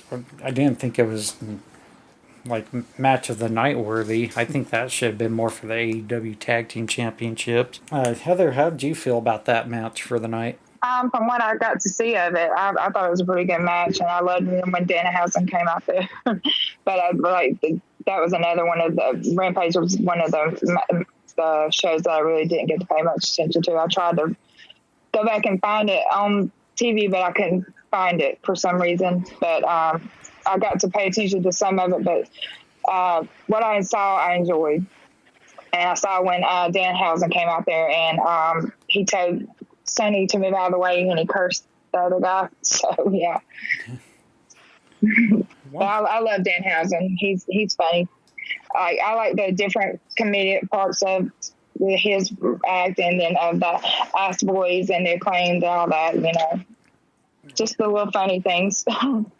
Yeah, I'll tell you, that guy definitely has some interesting stuff to do, and I think he was a good pickup for AEW. I know not a lot of people get into Danhausen, but if you go back and watch the things he did with Ring of Honor and some of the other promotions, I think it would kind of come around a little bit. It took me a little bit to get used to him, but I'm starting to like him more and more. With that said, that pretty much wraps up our takes on Rampage. Does anybody have something to add to it? Go ahead, Chris. Yeah, I'll jump in real quick. I think I got to run here after I say this, but I think Rampage it was pretty average. I'll be honest. I think I'm pretty I'm an apologist for AEW. I'll admit that, but they kind of they suffered this time. I think from I think overall, I think they seem like they're definitely the B show, and they suffer from booking the women's talent well. They suffer from a lot of things, and this was an episode where I feel like the main event was above average, and the rest of it I could have done without. I love Hook. Don't get me wrong. I love Danhausen. I think the main event was solid, but I think the show suffers from just feeling like a B show. No, I definitely have to agree with that take. I think Will does as well. But definitely on the women's talent, I've been saying this for the last few episodes. AEW's way of promoting the women matches and placing them in the cards, I think they need to find a better way of getting them exposed. It always seems like they're in the pay-per-view events, they put them like right in the middle card where a lot of people use that for their intermission, and that doesn't really help with, I guess you can say, that the average person watching the pay-per-view. It doesn't really draw excitement, and I really would like to see that change for sure. Definitely would like to see the women get more time as well in the ring. It seems like they definitely get a lot shorter time. And some of them women are, I hate to say it, some of them can be much better talent than a lot of the men out there. I agree with you, John, 100% on that. They need to book the women a lot better than they do currently. Thank you for that, Chris. Jason, you're up. About Rampage. I'm going to throw a Private Party and Penelope Ford into that in with Kylie King, even though Kylie King is not technically signed with AEW. These are guys. These are talent that's been with your brand, your company from day one, and you have not really creatively found anything for them to do. And they could be, as soon as Triple H gets the house in order over there in WWE, they could be the kind of talent that he swipes from Tony Khan. And they could be a bigger asset to them than they are for AEW, and it's only going to be Tony Khan's fault.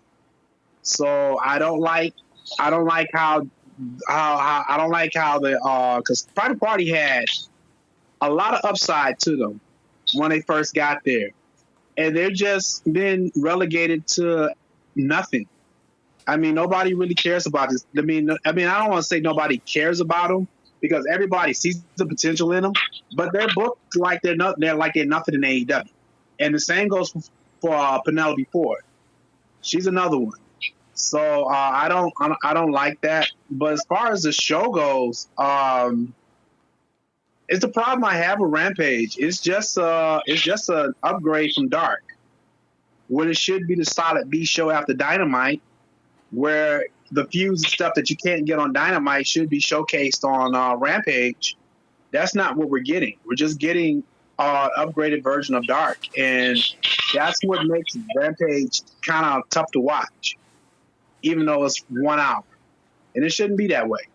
I should be very excited and be wanting to talk about Rampage when I get done watching it. I mean, the time slot, that's more on the other end of Discovery and Warner Brothers. But other than that, I think these Rampage should be treated a lot better than what it actually is. And I'll leave it at that. Yeah, my apologies. I forgot to turn the sound down on my computer. But no, I completely agree with everything you said about Rampage there, Jason. And, obviously Tony Khan, it's not all his fault on that. He's only given the time that, TNT's given him. And I think if he was to somehow find a better time slot, it would definitely make Rampage a much better product than what it's displaying right now. It definitely feels like it's just a more of a upgraded Dark and Elevation show. And if Tony Khan can get away from that type of perception, I think he would actually find a good way to maybe even possibly give SmackDown a run for their money.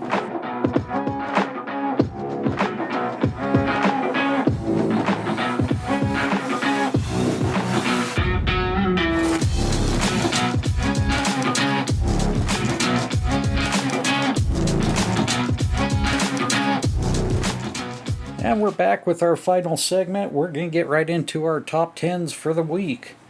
And like I said, this one was definitely a hard one. I thought there was a lot of worthy candidates in there. I'm not going to get some grief on people I didn't list in this week, but, it's our list. Who cares? Yeah, my list is all over the place. I'm not going to lie about it. Yeah. Well, mine is definitely all over the place as well, so without any further ado, Will and I will give our top 10s first, and we'll get right into anybody who else wants to participate. So, coming in at number 10, who you got? Theory. That one surprised me. Yep. At number 10? Yep. Wow. I told you, it's all over the place. Wow. Okay. He's been really impressive, and he's doing good. It's just, it seems like it's mono-focused. You mean like for the fact that he's been handed every opportunity with Vince McMahon's pet? Yeah, I know he's trying to break away from it, but it just seems like once all the controversy popped up, it's going to be hard for him to get away from it. Yeah, well, understandable.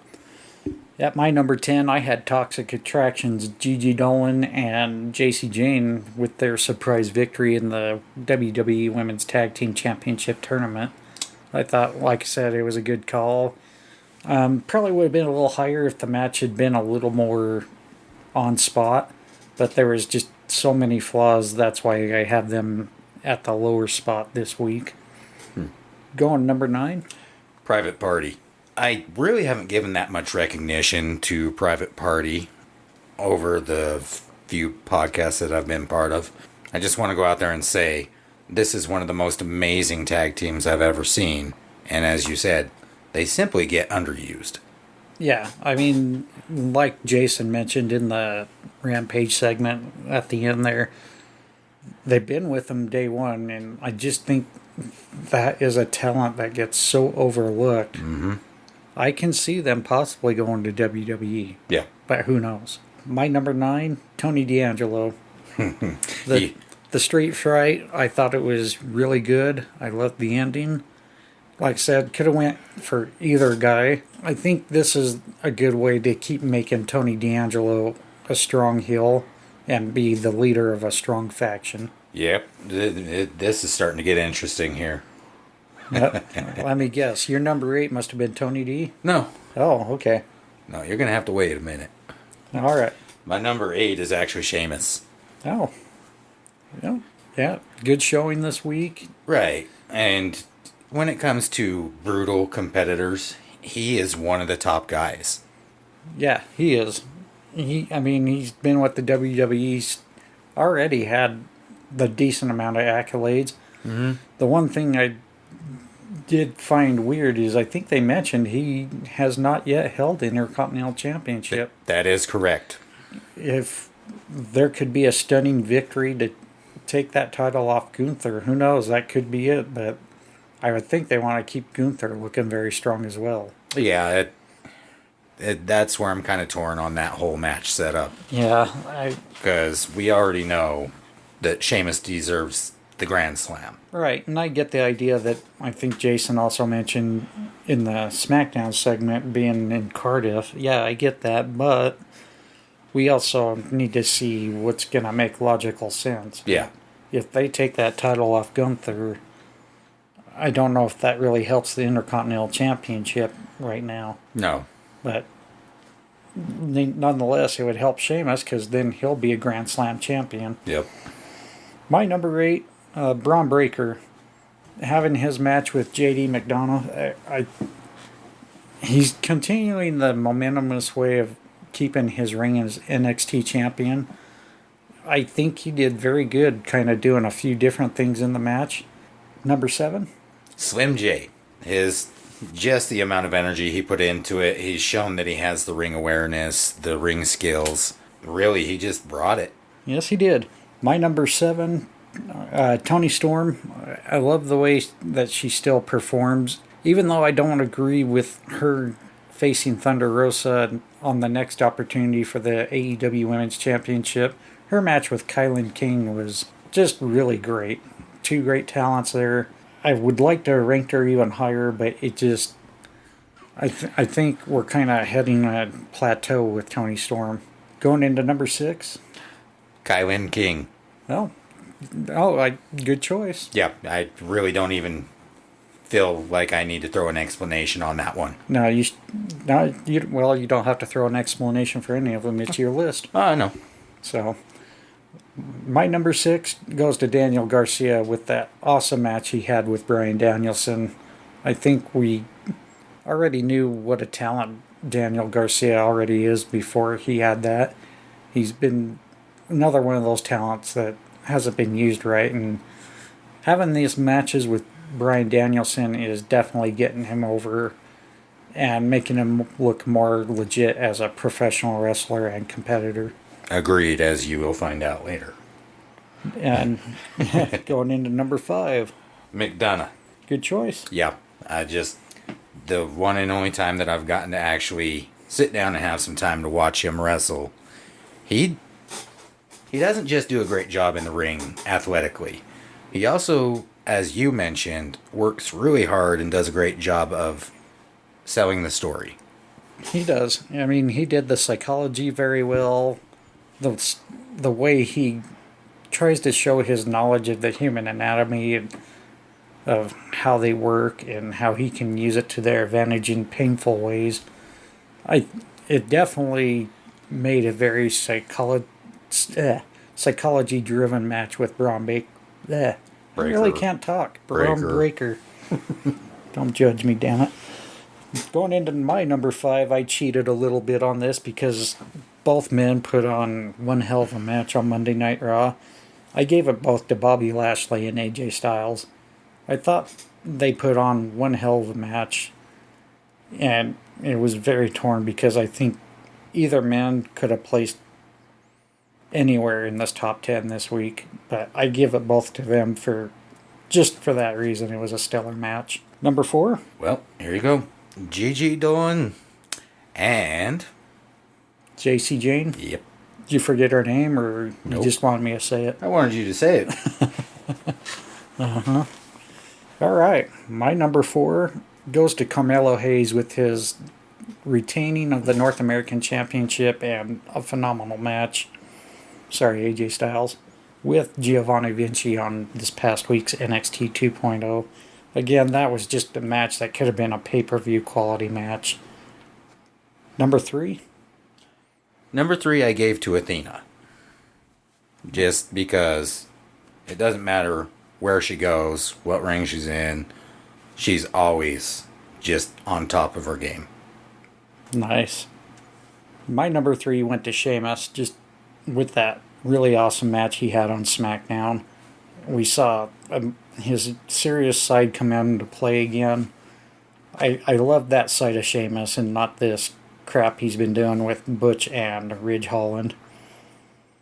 I also thought it was pretty awesome the way he was placating the Montreal crowd too. You know, he just kept whipping everyone. Going on to number 2. Daniel Garcia. Good choice. Yep. And that's kind of funny with my number 2, Bryan Danielson. Yeah, there we go. Yeah, I mean, we've already gone into A lot of detail. why they definitely deserve to be at that higher spot. Yep. Then your number 1, you said it was going to be a shocker to me. Yeah, because typically I haven't had much really that great to say about him. But Tony D'Angelo. Oh, wow, yeah, that definitely shocked me. I was definitely not expecting that one from you. My number 1 goes to one of Heather's favorite, Theory. Just the match he had with... Don't laugh now. Just the match he had with Dolph Ziggler, and Ziggler putting Theory over, being as young as he is. You don't get a lot of that from the older talent with that really young talent in the wrestling business. But that just goes to show that Dolph sees great things coming out of Theory, and seeing him work with Theory on Monday Night Raw, I'll say it again, and I said it before in the Raw segment. I think as long as Theory stays in WWE, we're going to see him become one of those first ballot future Hall of Famers. With that said, that's our top 10. Heather, we're going to give you a chance. Did you think of a top 10, or would you like us to move on? You can move on, but I don't like your number 1. I knew I was going to get grief from that when I wrote that down. I'm like, oh, she's going to let me hear it. Oh. All righty. Well, with that said, does anybody else have a top 10 list? Well, I'm glad you asked. Let me get the paper ready. Let me just get the crinkles out. Let's get the crinkles out. Okay. Oh, I know who she's picking up for number 1. Okay. Be quiet, Jay. This is my number. This is my top 10, not yours.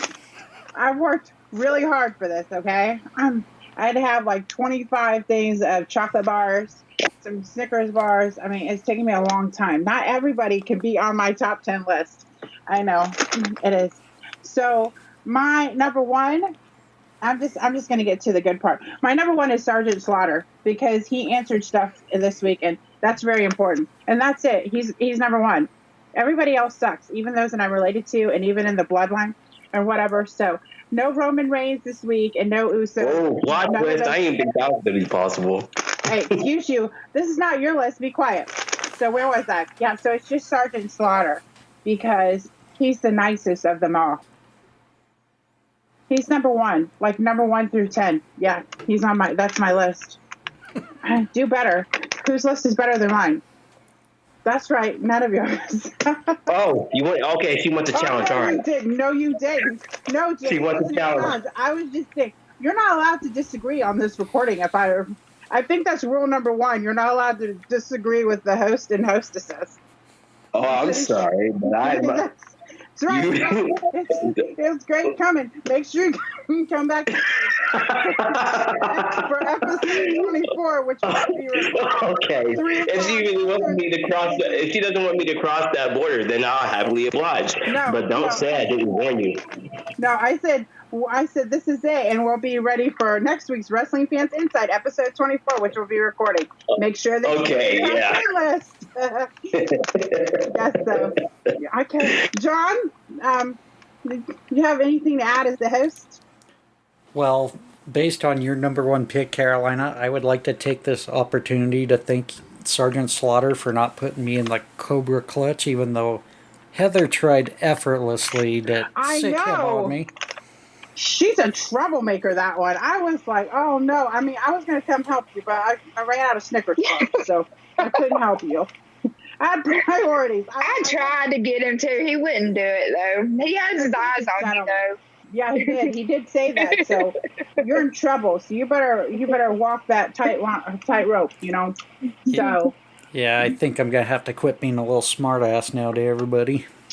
Right, you just need to, do what you got to do. But but I hope everybody else has a better top 10 list than I mean, not as good as mine, but you can try next week if you want. Yeah, I'm gonna try to definitely come up with one next week. It's just so much was going on this week, but I'm gonna definitely have one next week.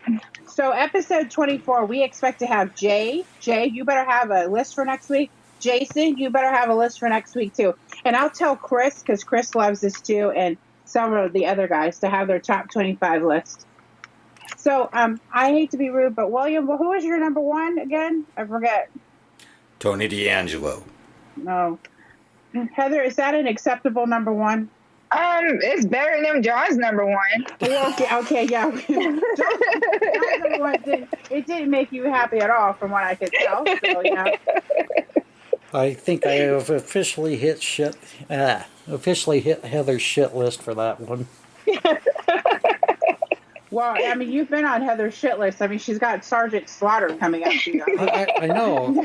I sit here and give her the opportunity to be a co-host, and she sicks everybody on me.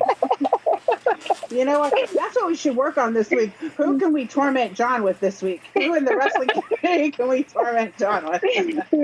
Anywho, just before we finalize, does anybody else have a top 10? Hey, I gave you my top 10. That was it. My bad. I think I have one right here. I just joined in. I had to take a dog out. No, go for it, Jake. Alrighty. I kind of heard it in and out because my phone was going in and out. I kind of heard your top 10, so I kind of changed it a little bit around, so I don't want it to sound repetitive. 10. I have all the Toxic Attraction: Mandy Rose, Gigi Dolan, and JC Jane. I thought they looked real impressive this week. Number 9. You might not agree how low he is on there, but we know what this guy can do, and that's Bryan Danielson. I mean, nothing more needs to be said. And this is one I changed up on. Number 8, Sami Zayn. I thought he was entertaining this week, and then he had a great effort, great showing in the 5-way. Number 7 is Kenny Omega. Welcome back. And that's all it was. It was good to see Kenny Omega. He didn't look 100%, but like I said, anytime Kenny Omega's back on TV, that's a good thing. 5 and 6. 6 is Carmella Hayes, and 5 is Braun Breaker. I think I'm just running around in circles by saying that it'll be in no time we'll see them on the main roster. 4 is Sheamus. 3, Kevin Owens. I love the interaction he had with Drew McIntyre on Raw. Number 2, Daniel Garcia. And number 1, I got to give Drew McIntyre credit for just selling this whole feud and this match with Roman Reigns coming up on Clash at the Castle. He has been doing a phenomenal job for that. So Drew McIntyre is going to be number 1 for me for this week. And that's about it. Awesome. Good list, Jason. Well, I'm assuming... Oh, sorry. Go ahead, Caroline. I was just going to say, well done. Thank you. We haven't... I think we're going to just officially wrap it up here. I'm going to give my thank yous and shout-outs. Very first off, I'd like to thank Libsyn.com for hosting our podcast and Pixabay.com for letting us donate to their site and allowing us to use royalty-free music from G-Vidden, Light Saturation, and Coma Media. You can also hear our podcast on Spotify, Apple Podcast, iHeartRadio. I know we're now on Player FM, Samsung, Geo7, Boomplay, Deezer, Ghana, Rezo. And you can also search YouTube for our channel for the Wrestling Fans Insight podcast. Also, you can interact with me on Twitter at WF Insight WF Insight Podcast, or my main Twitter account at John, JOHNWF INCITE. You can also go to our Facebook group, look for the groups, The Fans of Pro Wrestling. And we have an interactive voicemail, area code 385-367-4772. I'd like to take the time to thank each and every one of you who came to listen, participation into our live Twitter space recording. Will, do you have anything else? No, I don't. Just want to say thank you to everybody. Awesome. Anybody else have one last final thing to say? It was great to do this with you, Heather, and William. So it was great. And now we can, it's great that we got to interact with William. So thank you. Not a problem. Well, again, thank you, William. Thank you, Heather, for co-host. Thank you, Carolina, for being our enforcer. And thank you again to everybody who, like I said, listened and participated. We're going to try to schedule another one next week. And probably about the same time, if this does work with everyone, we'll try to get some feedback from everyone before we actually set the event. So, with that being said, out goes William. I'm taking off. I'm John Hoppy, your host, and we'll catch you all next week. Bye. Have a great one, everybody. Thank you.